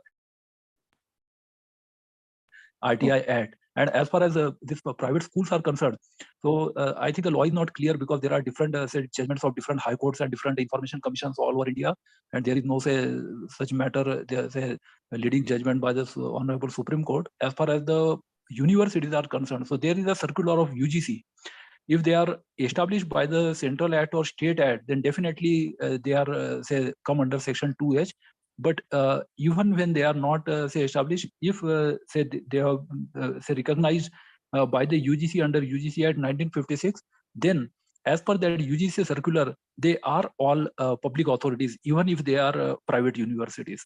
So that is one circular by UGC, because the public authority has the power that they can order that it would come under so UGC on the basis of their regulatory powers over the private universities, they have declared the private universities also to be under the purview of RTI Act. Thank you, sir. Okay, most welcome. Thank you so much. आपने जो share किया, I would like someone else as well. जैसे उन्होंने बताया हमको कि we have judgments and we have these all things which are prima facie not, we can say that does not fall under 2H, but it is in a way through some or other manner like substantially funded, or the amount was substantially visible that it was a huge amount, then it was considered. Now I would like someone else as well. If someone would like to add on to this, then we will discuss about it. I also do not have much things to add on, but still I'll add on a little bit in this case. Please tell if anybody would like to. Anything else under public authorities you think covered. PSUs, tell me, please tell me that PSUs, public sector undertakings, and Indian Oil, and all this BHL, all these are covered, right? Yes, sir. They are all Agree? public authority because center Very or good. state has the majority holdings in that. Right. Now tell me that whether any political party, if for example big political party, for example BJP or Congress or it's some Aam Aadmi, any political party, if of national level political party, whether it falls under this public authority, and we can we, first of all, it falls or not. If you say yes or no, after that you can yourself decide they will fall under this, RTI will apply to them or not. Please answer to this. If you don't know, in that case, like Sujoy sir also shared his personal opinion, but it turned out into the law laid down by the Supreme Court. So this is how the law is made. So I would say that everyone, if possible, you can contribute and you should give your opinion, and then you will see to it that if there is any correction or not, then it will be a law, or it will become a law. Please go ahead on this. What is your say? Anybody would like to tell? Sir, the political parties do not come under the purview of this. I think there was one judgment of one decision of Central Information Commission that they come within the purview of RTI Act and they are public authorities. But it was challenged subsequently in the Delhi High Court, and then all political parties opposed that they would not come under this. And I don't know exactly what is the status of that case at present, but they don't come under RTI, I think. Okay. Anybody else? Virenji, thank you. You have contributed. Anybody else would like to add on? Your opinion. It's nothing right or wrong. Your opinion. We'll see to it how much correct it is or not. Anybody else? No? Okay. So consider this as well as your assignment. We'll discuss it at the end. The political parties, as correctly pointed out by the Virenji, that there has been the judgment of CIC. It has held that the political parties are within the purview of right to information. And this was opposed and the matter was pending in Delhi High Court. And this was not with the amendment. There was some proposals that by making some amendments, we can done away with this thing, but no amendment as such was passed or proceeded. So as far as the law, we can right now, as I also with my limited knowledge concerned, I would say that the political parties are included within this, but there has been some major change in this. We'll discuss it, and one of your assignment is that you need to point out and find that whether political party is your public authority or not. As far as I know, I would just like to add this constitutional provisions. Under our constitution, there is no mention of any political party. Okay. Right. As far as the RPA is concerned, we have this representation of people at 1950 and representation of people at 1951. So there are registered parties and there are recognized parties. And since that recognition is given by the Election Commission of India, so therefore they are we can say as per the definition, I think the interpretation of CIC was correct, that they would come under definition of public authorities and that should be held. But the final verdict has not come from the Delhi High Court or Supreme Court in that right. matter. So till now, until or if it has come and we are not aware of it, then you need to find it out. But till now, the proposal or we will say that the picture is that they are covered under, right? So because CIC judgment, I also researched about it, but I could see that there is no Supreme Court judgment, and the matter is, as per the law right now, the CIC has said that they are covered, and that has been challenged but not decided yet now. So please go for it. Please get some clarification on it. We'll discuss it, and I'll provide you the email address as well. You need to have any kind of query, you can approach me anytime. So first of all, 2H is clear. Now this is the base when you like it is prima facie visible that only public authorities, but we have discussed as NGO, universities, and then as Renji said that there has not been any judgment. We'll discuss it and we'll get to know that whether other institutes are also covered under this or not. Section 4(1)(b). I'm only dealing with the relevant provisions, and any doubt regarding it, you can tell me. Section 4(1)(b) talks about that the government has to maintain a proactively disclosure of information, right? They need to disclose. There is a timeline that after the commencement of this act, within this duration, you have to provide all the details at your website, at your department, in a common domain, right? That is very simple. Section 6 talks about prescribe a simple procedure for securing information. I'll go into that in detail because that is the most important part. How you file an RTI. There are two ways. First one is your offline and another is online. Online is very simple. For that, I do have a video because I was not able to right now able to arrange that thing for you. That there is a video, and you will see to it. That becomes a very simple method. You'll be able to within 2 to 3 minutes you'll get to know that how RTI in online mode is filed. Now offline mode, we'll go into that. After that, section 7 talks about prescribed time frame for providing information, right? Now this is very simple. Prescribed time frame. Anybody would like to? I already told you in the beginning, at the very beginning. So if anybody would like to share that, how much is the time of you were able to recall, because I have already disclosed. If someone would like to tell how much is the time period other than Virenji, because you are an expert, you're from that department only. If anybody else would like to tell, Sujoy or any other person, how much is the time frame for providing information? Sir, I believe you said 30 days. May I Just answer a that, minute. sir? Just a minute, huh? Just a minute. Sir, I think you said 30 days.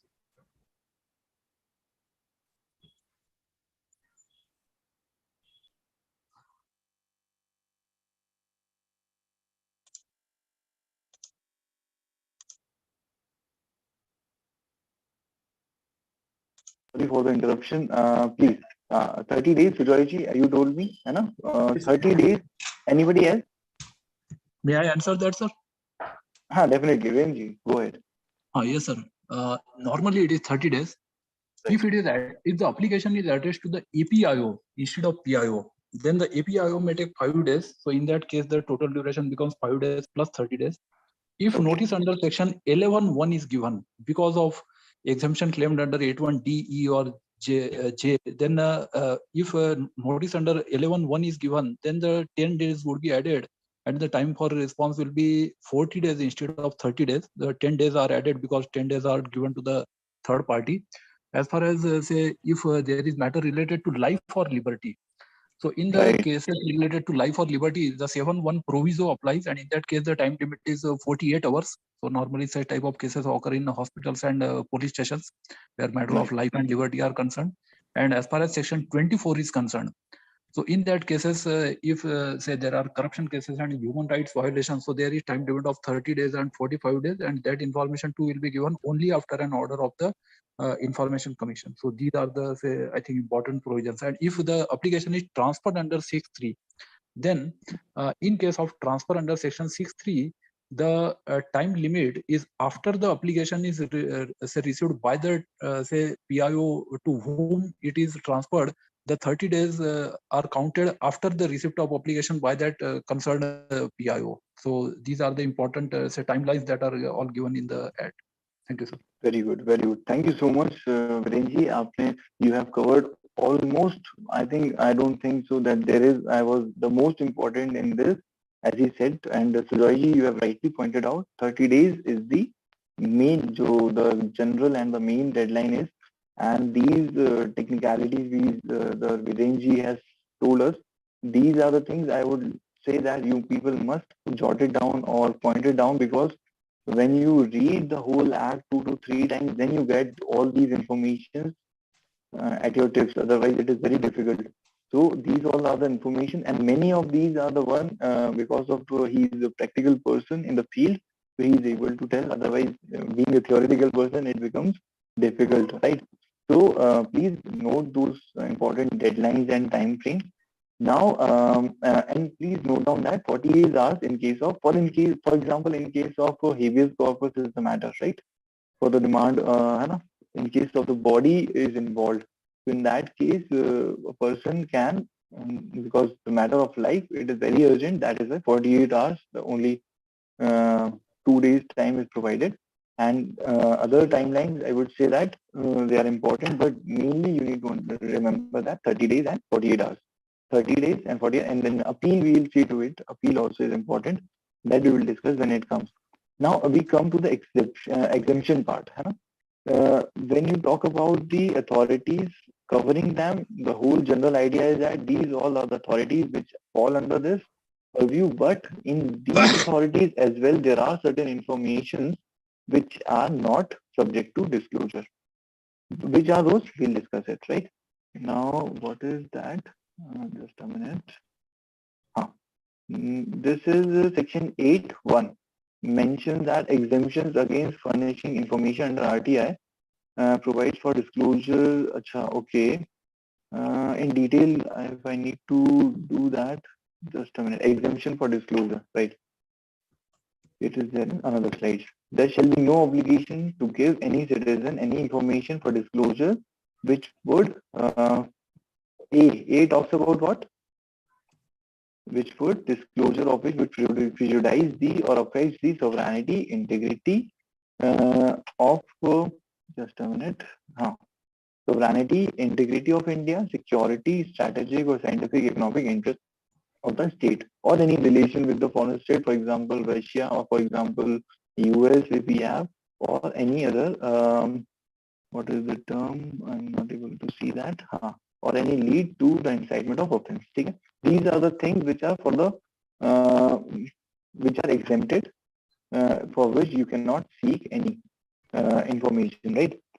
Now, for example, if anyone wants to know that how the space technology of India is working, and he being of the scientific field, or he wants to know, he wants to add on, maybe his intention is good, or his or her intention is good, but then for the sake of security and for not disclosing it with other people, because the technology and these are the things which we should not, even if you say that you have Rafale, all the maintenance work will be done by the country which is sent, right? France will send their engineers, that those will be the one who will do their servicing, all the maintenance work. Being the property of India, Indian scientists can also, definitely they have the right, but it is very difficult to, from outside, to decode the whole technology. So that is why the thing is that we do not share such kind of things, so that our technology is not leaked to other country and becomes threat for us, or becomes a threat for them, right? Now, information which has been expressly forbidden to be published by any court. Now, you can consider or court of law or tribunal or disclosure of which constitutes a contempt of court, right? Now, for example, acha, tell me that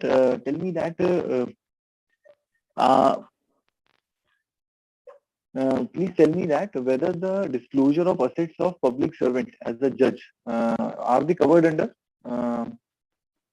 the same? To understand. Please tell, come again. Hello. Please, your voice was not clear. Please come again. The judges, the assets for judges, knowing that the judge is having, or any public servant, you want to know that the assets of that public servant, will it be covered under RTI? Will it be provided or not? Someone said something. Please go ahead.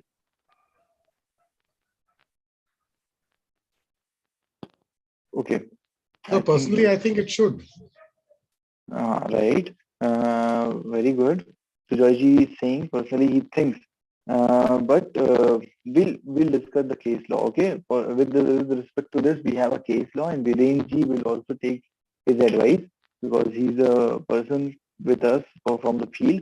We'll come to this. Okay. This is the matter which we need to discuss. Hai na? There is a case law, Supreme Court. I did not get the question. Will you please repeat the question, sir? Okay, definitely.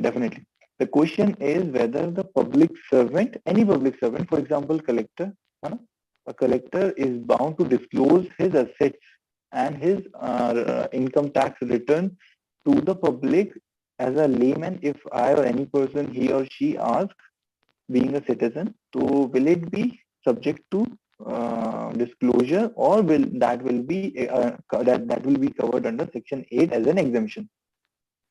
Sir, it comes as per the Girish Ramchandra Deshpande case of 2013. It comes under say 81J to be a personal information, that is information related to income tax. As far as the assets are concerned, so it is personal information as per 81J, as per another case of the Subhash Chandra Agarwal case. But some state governments have say declared that to be say public information through that is under Section 8(2). So because the public authority has the right to make it say public, and in Uttarakhand also such order is there, and therefore one say case was there in Uttarakhand Information Commission, and it was held that since it is public information, that the assets of all public servants is public information in Uttarakhand. So if there is some express circular by the say public authority under 8(2), then it can't be withheld and it has to be disclosed. Thank you, sir. Bilkul, you are right, absolutely right, Virenji. This is the case, and there is there is always an exception, and there is a rule, and the rule has this exception as well, right? So he told you very in briefly and very precisely that generally, if you ask, then it is a no, clear no. You cannot ask for it, but if the state government permits, then through their rules and bylaws, they can share it. Like you must be knowing that political parties ask for their representatives to share before filing election, their assets and everything. That is the public domain, and that is through a channel, then it is permissible, right? So now we come to, can we go ahead, information which is expressly forbidden by published by the court, other court or any tribunal, or which is a contempt of court. In that case, that will not be disclosed, right? Now, if we come to C clause talks about information, the disclosure of it would cause a breach of, just a minute, a breach of privilege of parliament or the state legislature, right? And the information including commercial confidence, trade secrets, or intellectual property. Obviously, you know that this any kind of knowledge. If you say that you know that trade secret or intellectual property right is your asset, right? That is your property, that is your asset, and it is an individual thing. You cannot ask for that, right? It is not a common domain or public domain thing, so that will not be covered under this. Breach of a parliamentary privilege, or we all know that in parliament there are freedom of expression, but everything under the recording or which has been held under the parliament is not permitted to be telecasted on television, because the fact that there are everybody knows that there are any kind of language can be used, right? So that the discussion can be a good healthy discussion, but sometimes it turns out to be, there is always, I said, that pro and cons. So for making or keeping the decency of that institution, certain things are cut short, and you person cannot ask for that. Please show to us that particular clip which has been cutted down, which contains such so and so language of this particular speaker. That cannot be shared. There are certain privilege of the parliament that cannot be which is not subject to this particular act, right? The E talks about information available to a person in his fiduciary relationship, right? As Virenji very well explained to us that in UPSC case, definitely it is he further classified it that fiduciary relationship between the examiner and the examinee, and as well as the examiner inside there also there are certain other so there are different categories of fiduciary relationship.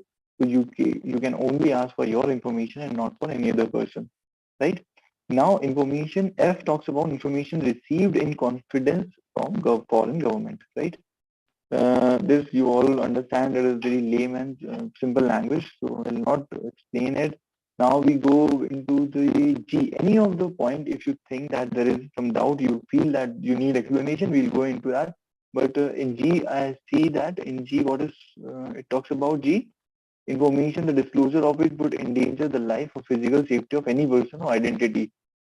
We have such an expert here. Virenji also talks about this, that if a panelist number or his identity is been, for example, as Joy said that a person wants to get the copies, checked copies of his or own from the university. In that case, he wants to know that who has checked the copies and who has what marks he has been given. So the way that Viren Kumarji has said that the signature or the identity of the checker will not be disclosed. That will be somehow that will not be provided to you. That will be covered by some or the other way, and you will be only you will get to know only the fact that how much marks you have got and where you have done mistake, or where maybe the examiner or the person who is checking the copy is wrong, but they'll not disclose the identity. They themselves will take the action, right? So this is fiduciary relationship between the internal organization. So in that case also, what information you will get? Only the one which is permitted and which relates to you, right?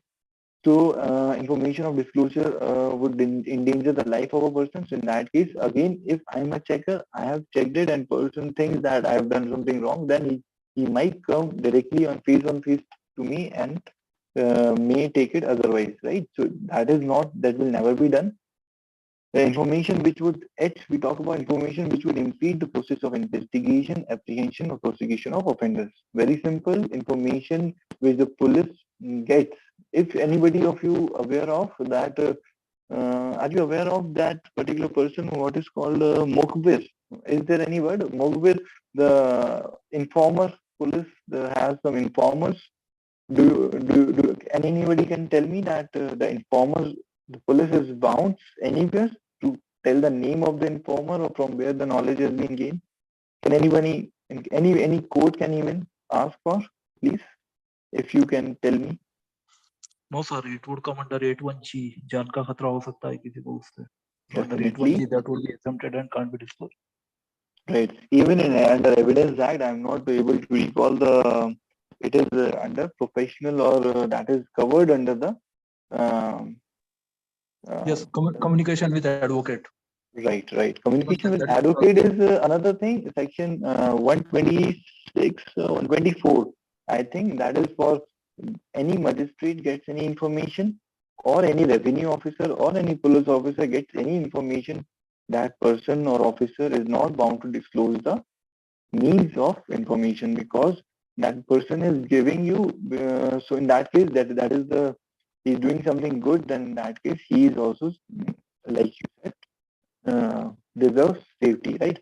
So that will not be never be questioned. And in this case also, this nobody can ask. Cabinet papers, including the record of deliberation of council of ministers, secretaries, and other officers. For example, if any kind of decision decision is taken in the cabinet meeting, if you ask for what is the decision, then in that case, the decision is sometimes not final. There are again meetings, further meetings. So if once you are in first meeting, you ask for what is the decision, please tell us. And again, the decision is subject to change, then it is irrelevant to tell what has been decided, because it is subject to change. And many of the things affects economically and the safety of the nation. In that case, they are not being disclosed, right? Now, Jay talks about information which relates to personal information. This is something which is mostly, we have also discussed it, that personal information, the disclosure of which has no relationship to any public activity or interest, or which would cause unwarranted invasion of privacy of individual. Under the central government, Central Public Information Officer, SPIO, or appellate authority as the case may be satisfied for public interest. ठीक है? So in this case, we have already discussed that for example, in UPSC, if a person is a UPSC candidate, you are an MPPSC candidate, you have given any exam relating to any government service. If you want to know that what is your, how your paper has been checked, you can definitely go for it. But if you ask for any other person, for example, you are a brilliant teacher or professor, you want your students to get good marks or you students to get clear UPSC, then you want that the first rank holder, I want the copy of first rank holder, you cannot get it unless and until that person himself files the RTI and gets and provide it to you, right? So these are the things which were the exemptions, right? So we'll go back again because some important provisions we have left, like for example, right, section 8 subsection 2 provides for the disclosure of information exempted under the Official Secrets Act 1923 if the larger public interest is served. I hope this is a little bit typical but very simple. Any information which has been exempted, matlab, any information, Official Secrets Act says that this information will not be revealed, right? But if that information is more important in public interest, then a person can ask for that information and the same will be provided. But it should outweigh and the public interest is more important only then in that case, otherwise not, right? If Renji, if I'm not wrong, please correct me if I'm wrong anywhere, right? I hope that now section 19 talks about two-tier mechanism for appeal. There is a first appeal and then second appeal, right? First appeal, first person is the one I'll deal with it with when section 6 we talk about the filing of application with the PIO. You send the your simple language, your whatever you want to know the information, you send it to PIO. After PIO, there is a second stage. After that, it goes to Virenji. It is, I hope that state commission, right? State commission or central commission is the second stage, right? Under section 19 and 18. Right. Sir, I would just like to add regarding that section 22, जो Official Secrets Act के बारे में आपने बताया. Actually, there is overriding effect of this RTI Act over Official Secrets Act 1923. But Official Secrets Act is not repealed by this. So विदेशों के लिए जो जासूसी करते हैं, so they are still booked under that minor criminal law, that is Official Secrets Act. But earlier, giving any information to Indian public, that was a criminal offense under Official Secrets Act, because that law was enacted by the British people. Now, giving information to Indian people is not a crime, but it is a positive duty imposed under section 3 of the RTI Act. So giving information to Indian public is not an offense, but to Indian citizens. But if somebody misuses it, that is if say if from the address, if it looks that the person is say belongs to foreign country or is not an Indian citizen, then the PIO may say ask for some details or say maybe photo identity card, just as the CIC has made that. But all commissions are autonomous and independent, so generally this should not be done by the PIO. Otherwise, it could be treated as say information सूचना में बाधा पहुंचाने का प्रयास करना माना जा सकता है, and that could be penalise. So यदि कोई उसको डिस्क्लोज करता है विदेशों के लिए कुछ सूचना देने के लिए, so that would be booked under Official Secrets Act, and therefore that act is not yet repealed, although there is overriding effect of RTI Act. Thank you, sir. Okay, thank you so much. Thank you so much for this knowledge. This is the fact that RTI has overriding effect on Official Secrets Act, right? Now, after that, we'll go to the 19 mechanism for appeal along with when I deal with the procedure, then we'll go with this. After that, section 20 talks about the penalties. Recently, Renji also talked about the penalties. We'll discuss with it. There are only two things which will be done with a person who, if not provides the detail or wrongly, or if a person fails to provide the detail or provides incomplete or incorrect detail or misleading detail, in that case, action will be taken against that person. The public information officer will be dealt accordingly, right? Now, Section 23 talks about lower courts are barred from entertaining suits of or applications. However, the red jurisdiction of the Supreme Court of India and High Courts under Article 32 and 226 of the Constitution remain unaffected. Right now, the provision is only this one, Section 23. This is the provision which excludes the jurisdiction of courts, right? But it also provides that if in case there is an issue, then in that case you can go to the High Court first, and then very rarely, Supreme Court has reprimanded that it is not a good practice that if a High Court has given a judgment, after that you come to us. That is not preferable unless and until the prima facie the judgment of the High Court is wrong. So we'll also go into that if we get the time. We definitely will try to go into that. First of all, points for quick RTI. Now this is the practical aspect. I hope you people know how it is to be done. I want that first of all, after this we'll discuss the section 6, that how the process is for RTI. First of all, you need to understand that RTI should be the rule that make it simple. Do not use any heavy words, any kind of technical or complicated language. You need to be very simple and short. Write it crisp and to the point, not going into the depth.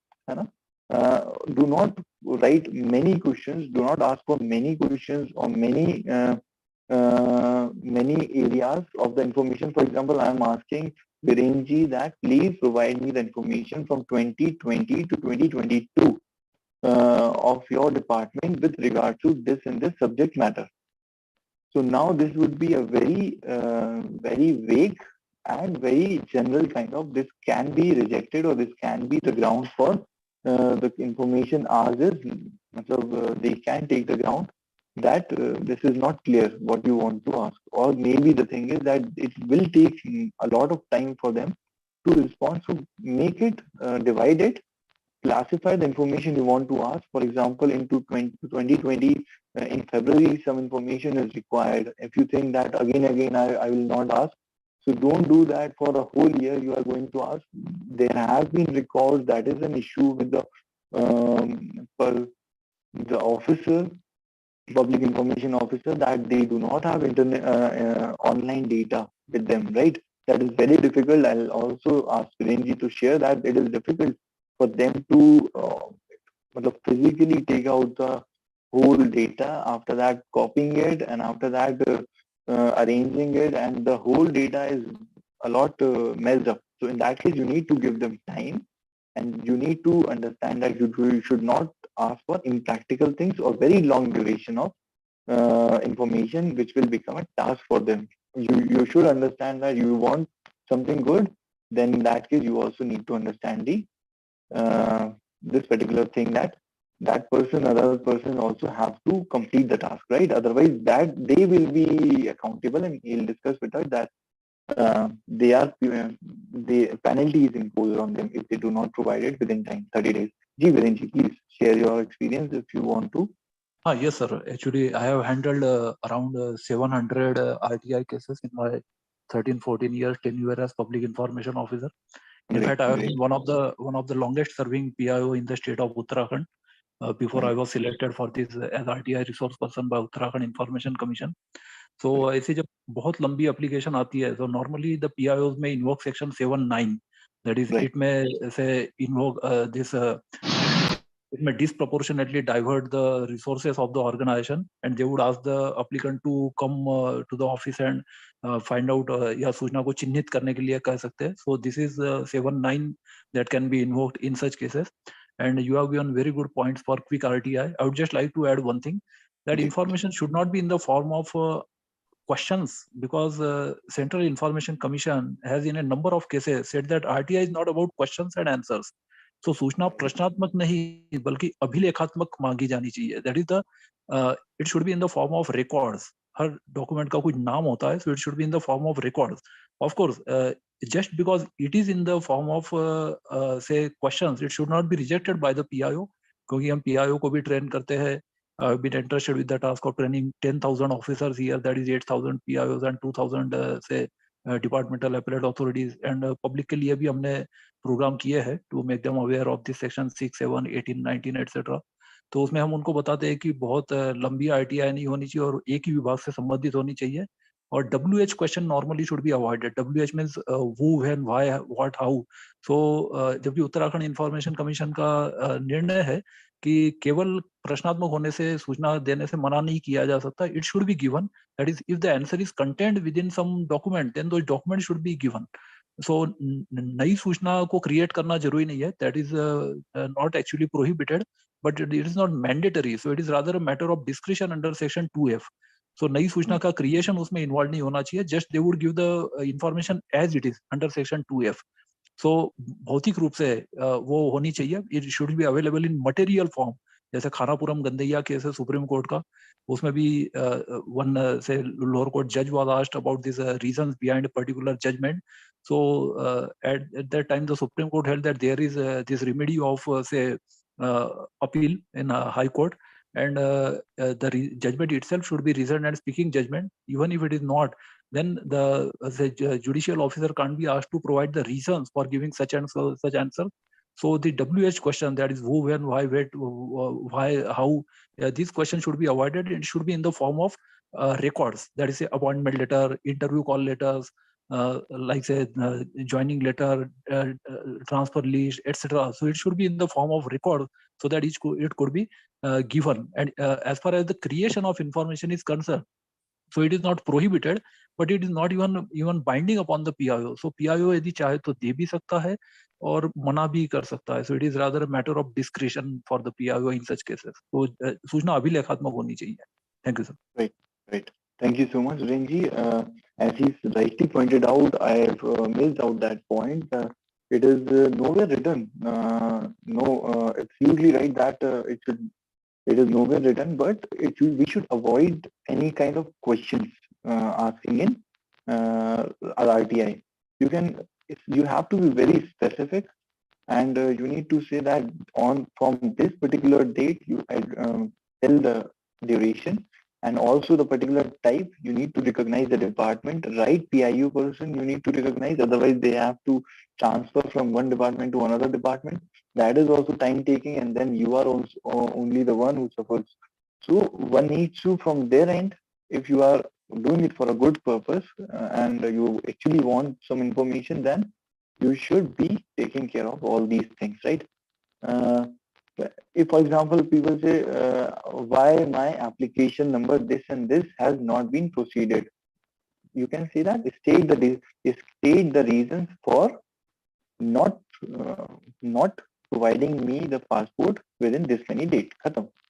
You need not to the why, what, how. These all things should be avoided as much as you can, right? So you need to be specific and precise. Brevity is the key, right? Brevity, you follow it and you will get it. Now, these were the little bit points. I hope, as I told you, that simple language, it can be Hindi, English, no issues, short classification of that which information you want, and not much data at once. You should not be asking. You do it in a passage of time. Otherwise, it will be a problem for you as well as us. And this already we have discussed section 8 exemptions, right? Now, there was a clip I wanted to, before that, I'll go into the, before going to the cases, I'll deal with the procedure for filing, right? Procedure was stated under section 6, right? Section 6 talks about the, first of all, I'll tell you the procedure for offline, right? After that, I'll play a short clip of 2 to 3 minutes only, maybe of 4 minutes maximum. So that will tell you the procedure for online, because there are so many things, the website and opening of website. So I'll do it right now. There can be some glitch or problem in conducting this conference. That is why I'll go for the video. That would be much easier. So first of all, we go into the offline mode. That is very simple. I did that first time in my life at the time when I was in college. It is very simple, very simple. It can be done on a plain paper. Some states provide the format, right? For example, Virenji must be having in his Uttarakhand state, they have some format to the PIO that as a whole template is there. In that case, you need to fill your details and your information you need to ask, and after that there will be certain your information, your address. And first thing very important, I want that for example you are addressing a PIO. Now a PIO should be the one which is dealing your matter. It should not be the one, for example, I'm right I'm which department I should take. For example, in passport office as well, there is a two departments. For example, passports have, for example, it has two departments.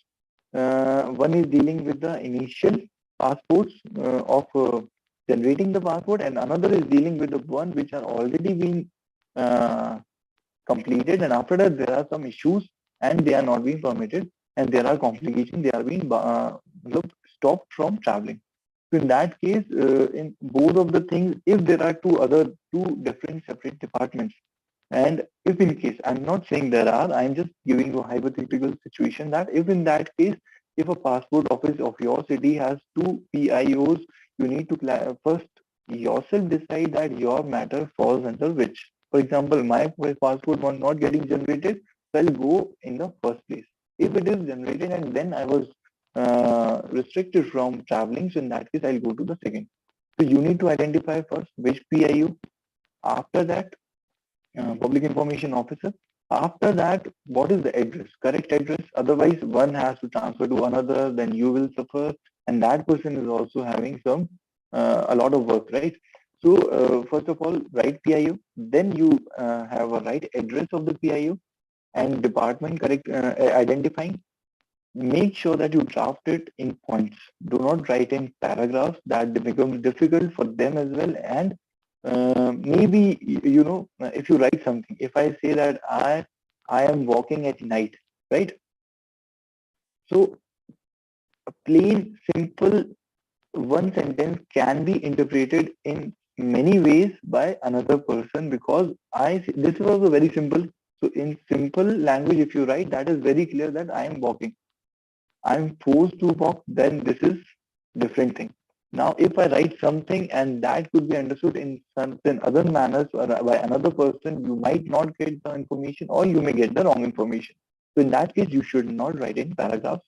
Go for only points, and that too, try that, not in a question form. After that, the fees is only 10 rupees. As far as I know, that is 10 rupees only. You can pay it through demand draft in some states, and after that, maybe through postal order, right? Postal order, and court fees stamp is also there through that, right?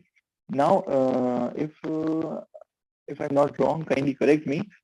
In post office, if you go, there is a particular telegram. I would say there is something on which there is very less spaces there, and within that you need to write your RTI matter, what you need to ask, and then the same you can post. And the same can be posted. The delivery, I would say that you can do it personally, or you can do it by speed post or any post with acknowledgement due would be better. And if you are doing it personally, any kind of post, then get a receipt of acknowledgement that you have handed over, and you have some proof that you have handed over. Now from here, another person's the PIO's time starts, right? So in case of personal, you take the receipt, you call it Pauti, and for in case of speed post or by through other post acknowledgement, you will definitely get the receipt, right? So these are the ways, and in that case, what is to be mentioned? I already told you it has to be simple and brevity is to be followed, and your information is very necessary. You write your name, your address, your email address, your contact number. That's it. Your information is sufficient. And what else?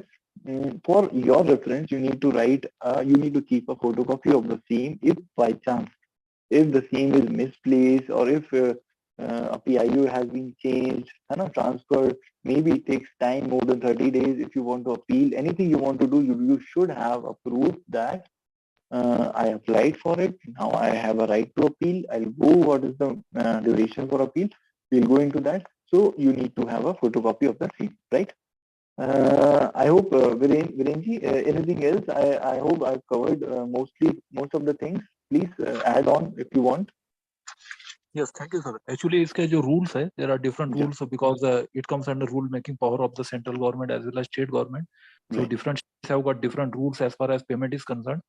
Now, online applications can also be done, but it has not been yet made mandatory. The Supreme Court has issued a notice to all the state governments and union territories whether they would entertain online RTI. So after the pandemic, this online trend has increased, but it is still not legally mandatory, and particularly because there are two problems. Firstly, the problem is the online payment.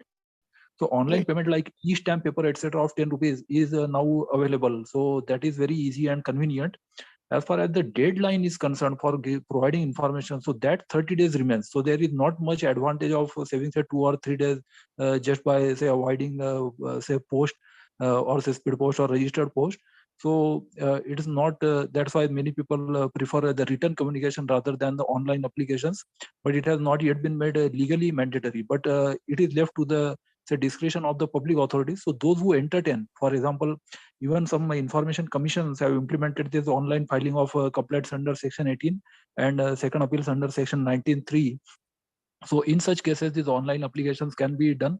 As far as the draft is concerned, so the exchange commission बहुत ज़्यादा रहता है, but in case of postal order, the exchange is only 1 rupee, say for say IPO of 10 rupees. And as far as the amount is concerned, so normally people should not give say additional say amount unless they are asked for. So it is generally 10 rupees. And CIC has issued say many decisions in which they have said that if it is not more than 20 pages, then the additional fees should not be sought, क्योंकि जो postage है speed post का charge ही 40-41 रुपए हो जाता है. So it is not in the say financial interest of the central government कि to and fro letter बाजी करे कि पहले एडिशनल फीस के लिए डिमांड नोट भेजे 7(3) में, उसके बाद फिर वो फीस जमा करे, फिर उसको फिर से लिखे कि मतलब 6 रुपए 3 पेज का इंफॉर्मेशन देने के लिए 6 रुपए लेना है, and you are writing letter spending 41 rupees of government.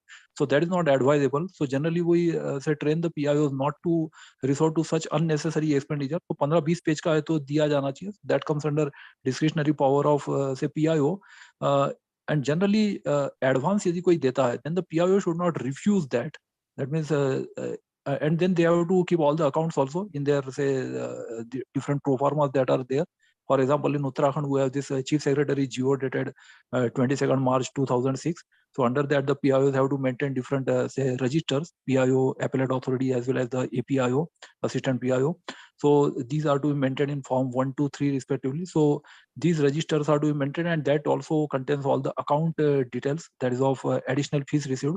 So normally the PIO would say give the notice under section 7(3) for additional fees, and after that say demand note is received, then only the applicant should pay the fees.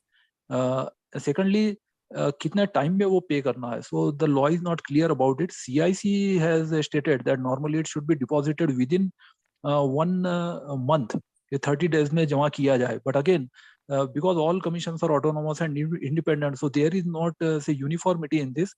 एक case ऐसा हुआ था जिसमें मेरा एक friend जो RTI club का legal adviser भी है और RTI क्लब का मीडिया प्रभारी भी है, तो उसने 3 साल बाद पैसे जमा किए. That matter went to Information Commission. The UIC decided in favor of the say applicant. उन्होंने बोला कि जो information पहले public थी, so unless you claim any exemption under section 8 or 9, now you cannot withhold unless the information nature has substantially changed. तो 3 साल पहले दे सकते थे, तो अब क्यों नहीं दे सकते हो? So and since he has deposited कुछ more than 200 rupees something, so additional fees was paid, and therefore he was ordered to the PIO was ordered to provide the information even after a gap of 3 years. So that is one unique case that happened here. So but normally it should not be too much delay, क्योंकि जो applicant जो delay करता है ना, so that is not counted within those 30 days period, क्योंकि PIO is not responsible for the delay by the applicant, and therefore उसके 30 दिन में वो amount count नहीं होता है. Thank you, sir. Okay, most welcome. Thank you so much, Kush.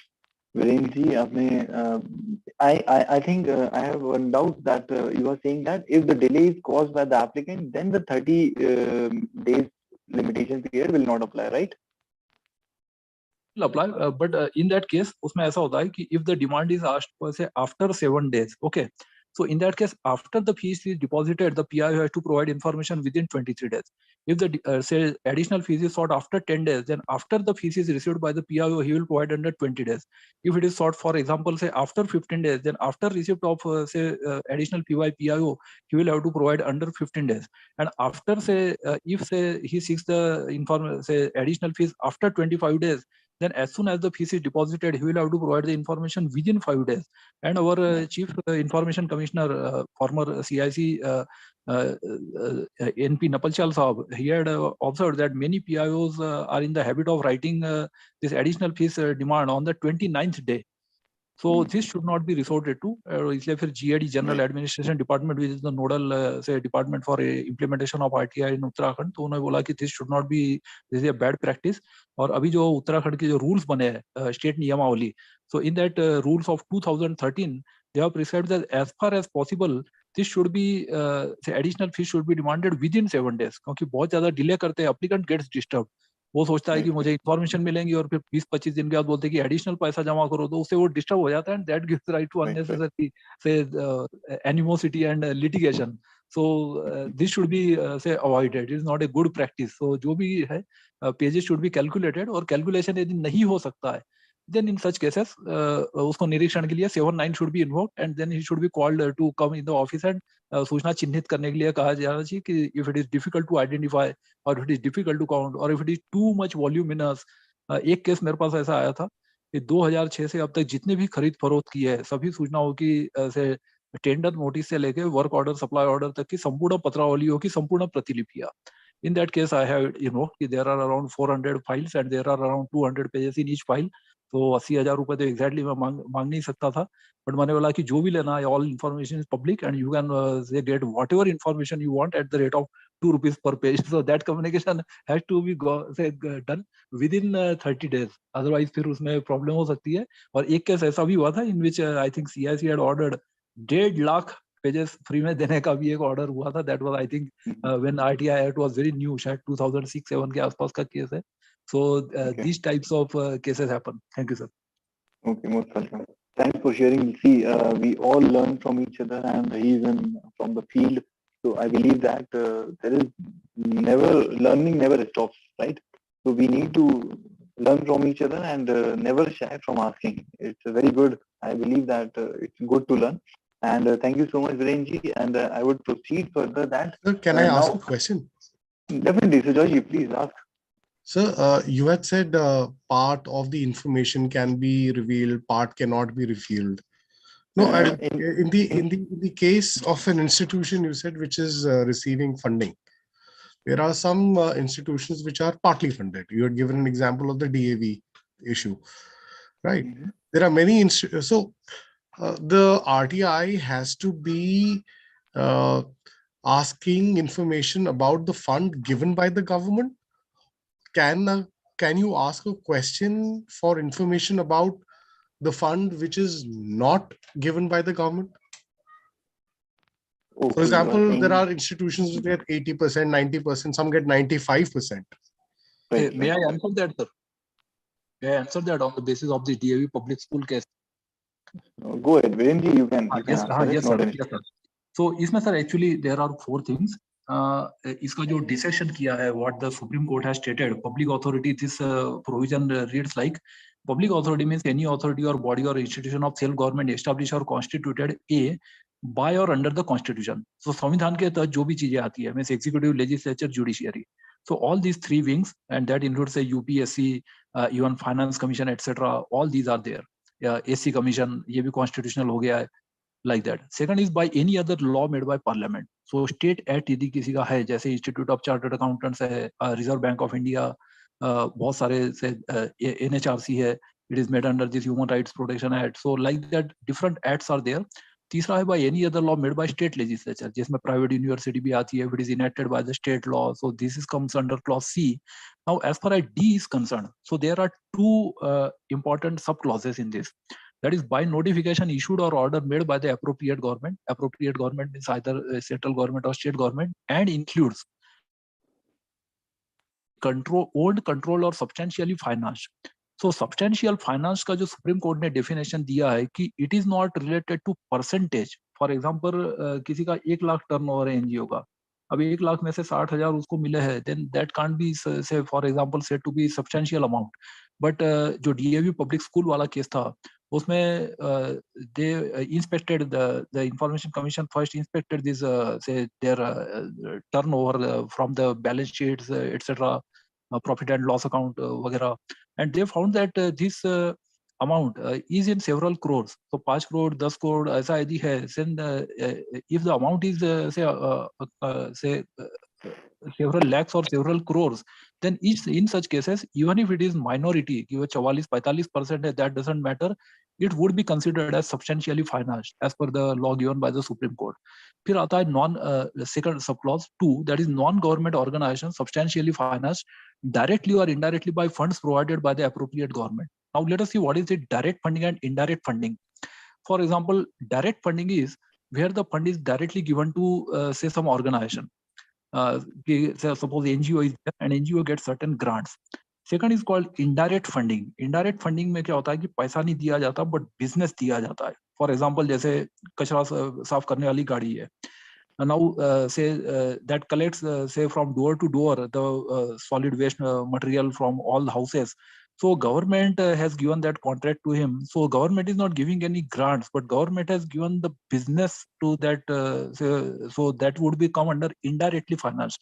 So if it is directly or indirectly financed by funds, then that would also come under say this subclause 2. And in such cases, that it would come under definition of public authority and it would come under the purview of RTI Act. So I hope I have given answer to that question. Thank you.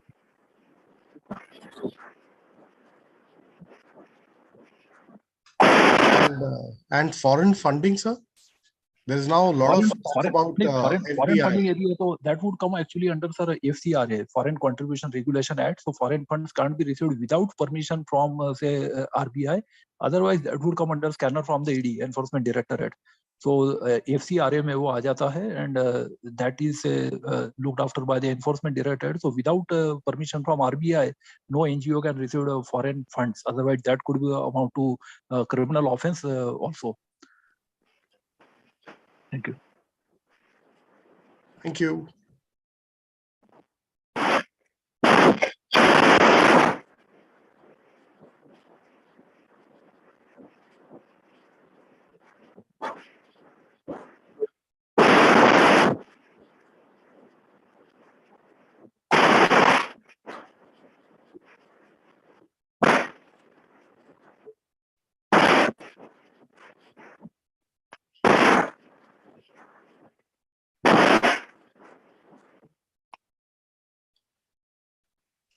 Sir, we can't hear you.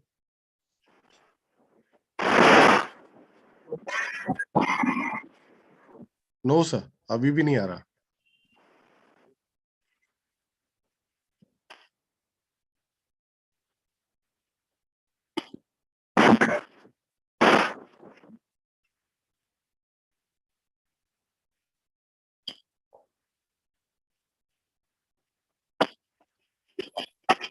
Sir आपके audio से तो लग रहा है कि you are speaking something, आपका unmuted है, but we are not able to hear you sir.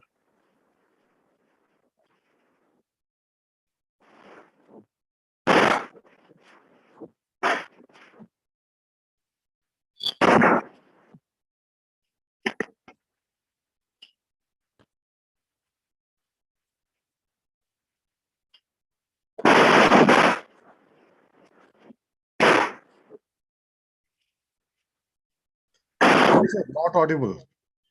Not audible at all.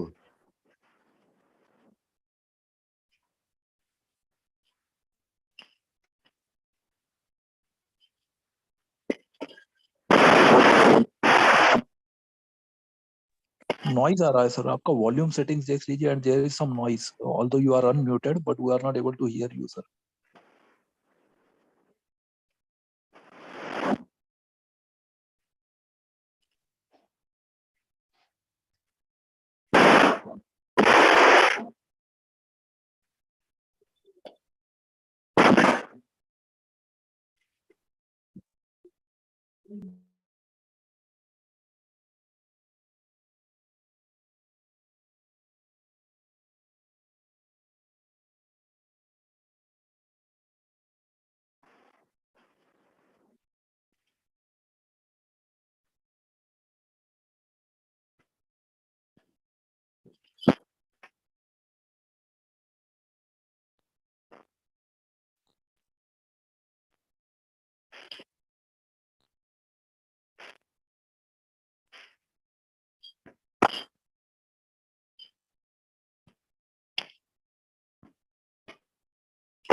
I think so. There's some issue with your audio because you're already unmuted, but we can't hear.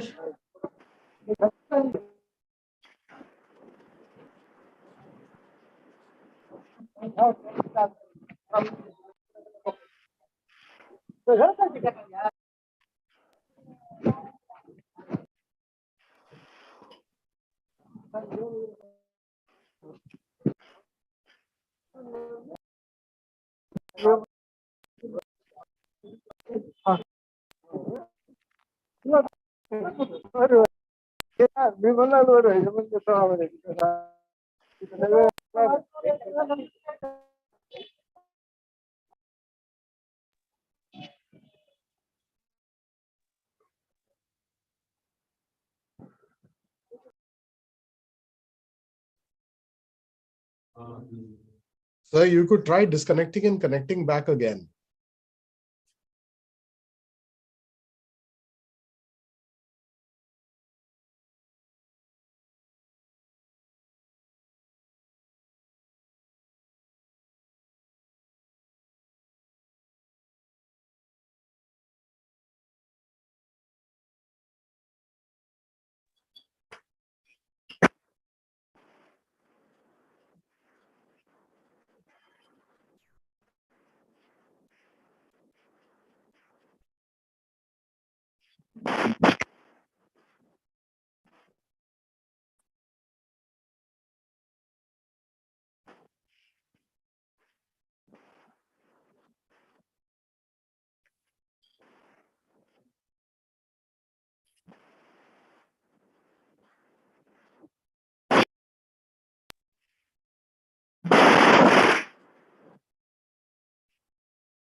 Am I audible?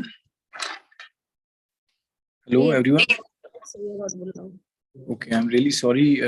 The laptop was maybe the connection issue, so I used my phone. Maybe this is a technical issue. तो वो laptop से तो नहीं हो रहा है. That's okay. तो I would say that we were about to end it only.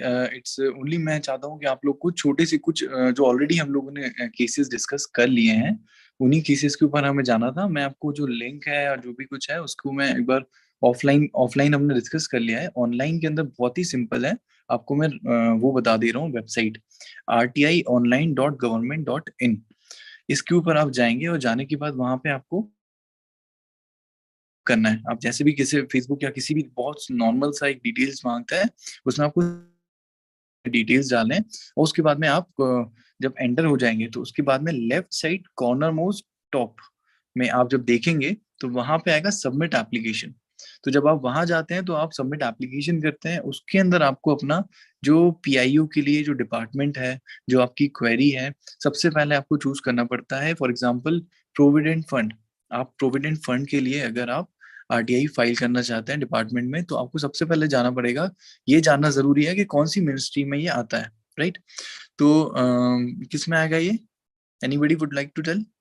Provident fund जो है वो आएगा मिनिस्ट्री ऑफ लॉ में, नहीं, मिनिस्ट्री ऑफ लेबर में आएगा. ठीक है, मिनिस्ट्री ऑफ लेबर जो है उसके अंदर ये फॉल करता है.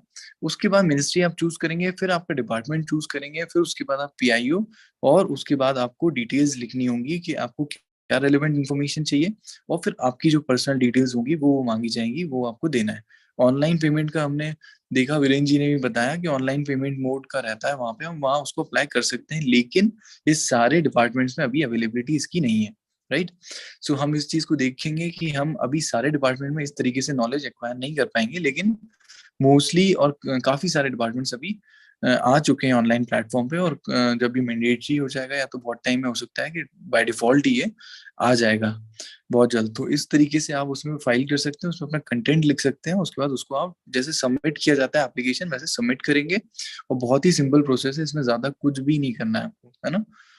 एक मैं आपको ये बताना चाहूंगा कि आप लोग बीइंग एन एक्टिविस्ट या बीइंग एन आरटीआई के बारे में नॉलेज रख रहे हैं, तो यू शुड नो दैट कि for example any institution, any for example आप मान लीजिए कि हाई कोर्ट है या कोई भी और ऑर्गेनाइजेशन है जो कि बहुत ज्यादा आपसे पर पेज के लिए सब लोगों के अलग अलग रूल्स रहते हैं, तो उसके लिए वो अलग अलग रूल्स के अकॉर्डिंगली वो लोग पैसे चार्ज कर लेते हैं, राइट? तो कई लोग हैं, अगर वो ज्यादा चार्ज करते हैं तो आप उसको चैलेंज कर सकते हैं. और वो आरटीआई में चैलेंज होने के बाद उसका प्रोसीजर अलग चलेगा, लेकिन उसको आप क्वेश्चनेबल कर सकते हैं उसको आप, है ना? उसमें आप चीजों को इंक्वायर कर सकते हैं, देख सकते हैं. अब इसके बाद हमने कुछ केसेस डिस्कस करने थे. एक तो केस हमारा सर हम लोग ने डिस्कस किया था सीबीएसई वर्सेस आदित्य बंदोपाध्याय. इसके अंदर मैंने आपको कहा था लास्ट में कि the provisions of the RTI will continue to prevail over the provisions of bylaw. For example RTI कहता है कि 10 रुपए की एप्लीकेशन फीस है, और फॉर एग्जांपल कोई अदर इंस्टीट्यूट या कोई भी ऑर्गेनाइजेशन है जो कि आरटीआई में फॉल करती है, वो कहती है कि नहीं हमारी 1000 रुपए की आरटीआई की फीस है, तो वो वैलिड नहीं होगा. जो आपका आरटीआई के रेगुलेशंस हैं वो वैलिड होंगे, वो सुपरसीड करेंगे. ओके, नाउ अगर मान लीजिए फॉर एग्जांपल यूनिवर्सिटी है और यूनिवर्सिटी कह रही है कि that they have their own bylaws, और उसके अकॉर्डिंगली आपको इन्फॉर्मेशन नहीं दी जाएगी, तो लेकिन आरटीआई में अगर वो फॉल करती है then they are entitled to. और जो बायलॉज हैं वो बाद में आएंगे, और जो लॉ है आरटीआई वो सुपरसीड करेगा.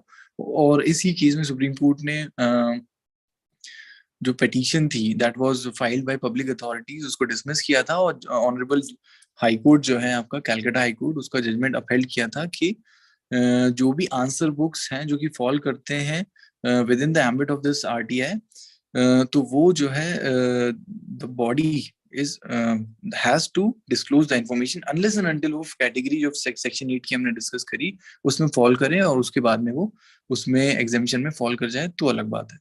नाउ दिस तो मैं आपको कहूंगा कि एग्जामिनी जो भी जो एग्जामिनी है to inspect and take copies of his evaluated answer books even if such inspection और taking copies is barred under the bylaws, then he is entitled to. Bylaws नहीं मैटर करेंगे, अगर वो आपको अलाउ नहीं कर रहे हैं, जो रूल है आरटीआई का वो अप्लाई होगा, और आप इंटाइटल्ड होंगे। सीबीएसई वर्सेस आदित्य बंदोपाध्याय का केस है ये 2011 का। फिर उसके बाद गिरीश रामचंद्र देशपांडे वर्सेस सीआईसी 2013 का केस है।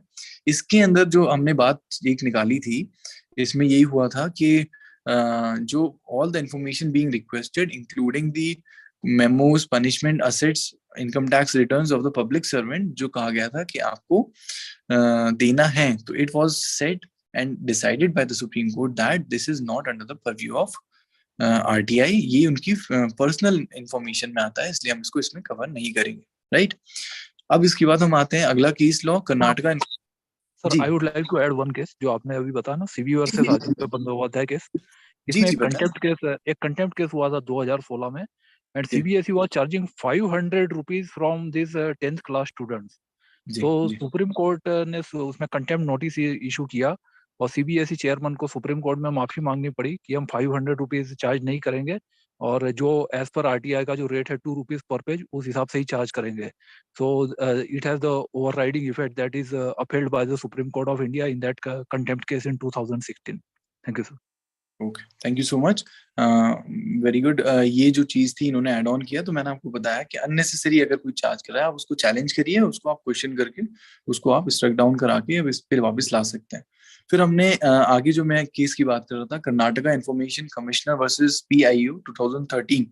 इसमें कहा गया था कि एक किसी एप्लीकेंट ने सर्टिफाइड कॉपीज, प्रोसीजर जो था क्या फॉलो किया गया हाई कोर्ट के द्वारा, वो सब की इंफॉर्मेशन मांगी गई थी। तो उस केस के अंदर, इस केस में कहा गया था कि आपको जो है आरटीआई का जो प्रोसीजर है वो हाई कोर्ट के रूल्स हैं उसको फॉलो करना है। तो इस केस में फिर ये जो मांगा था उसको डिनाई कर दिया गया था पीआईओ द्वारा हाई कोर्ट के। तो उसके बाद इसको चैलेंज किया गया फर्दर कमीशन के सामने। उसके बाद आपका ये वहां पे उन्होंने उसको परमिट किया और उसके बाद मैटर हाई कोर्ट में गया और फिर हाई कोर्ट से यही डिसाइड हुआ कि दैट वाज राइट। उसको जो विच एग्रीड, हाँ, high court was right. High court ने कहा कि पीआईओ ने सही किया। After that the commission took another step and file the same petition in supreme court. तो उस पे सुप्रीम कोर्ट ने बहुत ज्यादा उनको रेप्रिमांड और उस पे कॉस्ट लगाया था। आई थिंक कुछ फाइन वगैरह भी लगा दिया गया था। 1 लाख रुपया कॉस्ट लगाया था इंफॉर्मेशन कमिश्नर पे। जी जी हाँ, कि they are making it an ego issue, that was the comment of Supreme Court. और इसके अंदर 2 केसेस और हुए थे सिमिलरली। एक था common cause versus Allahabad high court. तो उसमें सुप्रीम कोर्ट हैड प्रिस्क्राइब्ड जो application fees should not be more than 50 से, उसमें 500 रुपीज फीस रखा था आरटीआई के लिए। तो उन्होंने कहा कि दिस 500 रुपीज इज एक्सॉर्बिटेंट। लेकिन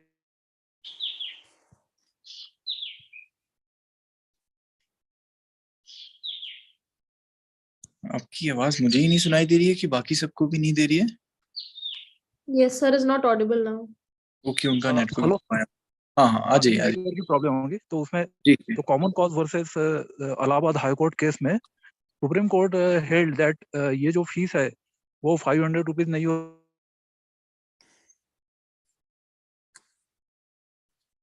ओके ओके, हम समझ गए वीरेंद्र जी। आपकी वॉइस का थोड़ा सा इशू है और टाइम हमारे पास थोड़ा सा कम है। तो हमारा ये चीज मैटर क्लियर है कि हमने इस चीज को, इसमें सबसे मैटर था कि लोकस स्टैंड आय नहीं बनता कमीशन का, है ना। कमिश्नर जो थे 10 rupees per page. So that was what was held in that case. और फिर जो रूल मेकिंग पावर, सो गुजरात हाई कोर्ट का केस अभी कि these are the rules made under say 226 and 227 of the constitution. So constitution is over and above the RTI act, and therefore this procedure prescribed under the say Virendra ji, आपकी आवाज बहुत cut रही है और I would say कि बाकी लोगों को भी इशू आ रहा होगा। मैं आपको सुन नहीं पा रहा हूँ पूरी तरीके से। अभी तो अच्छा चल रहा था, लेकिन हो सकता है शायद नेटवर्क का इशू सब जगह रहता है। तो अभी हम फिलहाल के लिए थोड़ा सा आगे बढ़ रहे हैं। एंड इस पे आई वुड से कि अमेंडमेंट्स हुए थे आरटीआई में कुछ, है ना। तो मैं उनको बहुत ब्रीफली बता देता हूँ, वो की बहुत ही इंपॉर्टेंट चीज है। 2013 के अंदर एक अमेंडमेंट प्रपोज किया गया था and that was the removal of political parties from the ambit of definition of public authorities, right? तो ये 2013 का proposed amendment था जिसको कि आगे नहीं बढ़ पाया था. That was only a proposal, और जो कि आगे नहीं बढ़ा, तो we'll consider that political parties come जो national और बड़ी political parties हैं, they come under the purview of this. I'll not take much time, मैं इसको wind up ही कर रहा हूँ. सेकेंड लास्ट 2017 में एक अमेंडमेंट प्रपोज किया गया था जिससे कहा गया था कि अगर किसी भी एप्लीकेंट, आप आरटीआई एक्टिविस्ट हैं, अगर आप एप्लीकेंट हैं और आपकी डेथ हो जाती है तो आपका केस क्लोज हो जाएगा. इस 2017 के अमेंडमेंट को बहुत ज्यादा अपोजिशन ने अपोज भी किया था और कहा था कि दिस वे अ पर्सन जो विसल ब्लोअर है उसकी डेथ हो जाने के चांसेस ज्यादा बढ़ जाएंगे, right? So in that case this was also not this could not become a law because ये आगे पास नहीं हुआ और ये lapse हो गया, right? Now we come to only the final and last phase of this session. 2019 के कुछ amendments थे, and 2019 के जो amendments थे उसके अंदर ये कहा गया कि जो tenure है 5 years का, chief information commissioner and cheap and the commissioner, information commissioner जो है वो 5 years को हटा के उन्होंने कर दिया, that would be decided by the central government. One thing. Second thing, जो की सैलरी थी चीफ इंफॉर्मेशन कमिश्नर और information commissioner same as with the state commissioners जो थी, उस सैलरी को उन्होंने कहा कि पहले इक्विवेलेंट टू होती थी chief election commissioner and chief election commissioner जो कि सुप्रीम कोर्ट के इक्विवेलेंट जाता है, तो अब वो जो होगी क्या रहेगी, वो now it would be the central government उसको डिटरमाइन करेगी, right? Now the act states that at the time of appointment of CIC and IC central or state level, the receiving they अगर वो कोई पेंशन रिसीव करते थे और after retirement तो उसको सेट ऑफ किया जाएगा, उसको यहाँ और वहाँ दोनों में क्या मतलब डबल बेनिफिट नहीं दिया जाएगा, वहां से जो मिल रहा है उसको रिड्यूस करके यहाँ जो है उसे कंटिन्यू किया जाएगा. These were the major amendments which were made. I would say कि इसमें ज्यादा कुछ नहीं है, बट पीपल माइट क्वेश्चन कि ये क्यों आपने इसको टेन्योर खत्म किया या आपने इसको सेंट्रल गवर्नमेंट के अंडर में दिया. There are reasons for doing that, right? Chief election commissioner और इंफॉर्मेशन कमिश्नर जो है उसको आप सेंट्रल गवर्नमेंट की सैलरी जो है वो इक्विवेलेंट से हटा दिया आपने, क्योंकि वो बहुत आगे जो है एक सुप्रीम कोर्ट का जज जो कि आपकी अपीलेट अथॉरिटी है आपके ऊपर आना चाहिए, उसकी इक्विवेलेंट आपको सैलरी मिल रहा है. There are been many arguments, वो आप डिसाइड करेंगे सही है कि नहीं. हम बस आपको मैं दिखा देता हूँ कि दीज आर योर असाइनमेंट जो आपको करने हैं. I'll just a minute, I'll share the screen. मेरा कैमरा में अभी इसमें फाइल नहीं है. Please can you see, please दिख पा रहे हैं आपको? Is it visible? Yes, sir, it's visible. Okay. First is case comment on Girish Ramachandra Deshpande versus CIC, and second is procedure for filing offline RTI. Okay. First is case comment on Girish Ramachandra Deshpande versus CIC 2013, and second is procedure for filing offline RTI. क्योंकि ये जो है मेरे phone में नहीं है ये soft copy इसका, इसलिए मैं आपको इस तरह दिखाना पड़ रहा है. नाउ और आपको एक और चीज करनी है जो हमने स्टार्टिंग में डिस्कस किया था, whether the political parties comes under the purview of RTI, क्योंकि जो जजमेंट पेंडिंग था वो अब किस स्टेज पे पहुंचा है उसमें कुछ डिसाइड हुआ है कि नहीं, वो आपको जानना है, ठीक है? Now this is my email address adil.moic@gmail.com. आपको कहीं भी कुछ अगर कुछ लगता है आपको तो I would like to help you, आपको मैं कोशिश करूंगा. और आप लोगों ने बहुत कोऑपरेट किया and it was a very learning experience with all of the field and people who are asking and who are looking forward. I'm really grateful and I'm really thankful to this organization for doing this lecture, scheduling this lecture. And कुछ भी आपको लगता है तो आप मुझे approach कर सकते हैं. I'm available. Could you please share that once again, your email ID? Are we supposed to send our assignments to you? This is No, only you for don't need to send the assignments to him directly. These No. assignments will be uploaded on the e-class site that you have been told today. और उस पे upload हो गए and then you can submit the assignment on that particular app itself. Only the assignment I'll show you. These are the assignment. That is only for the purpose of contacting in case you have any query you want. Otherwise, as ma'am said, you have to And sir, upload. you can do one thing also. You can just send this assignment to us on our WhatsApp number, and we'll forward this in the group, WhatsApp group. I'll do that. Definitely, I'll do that. So, ma'am, the session. Is there any query regarding anything? Anyone Anyone would who like? wants to ask any question?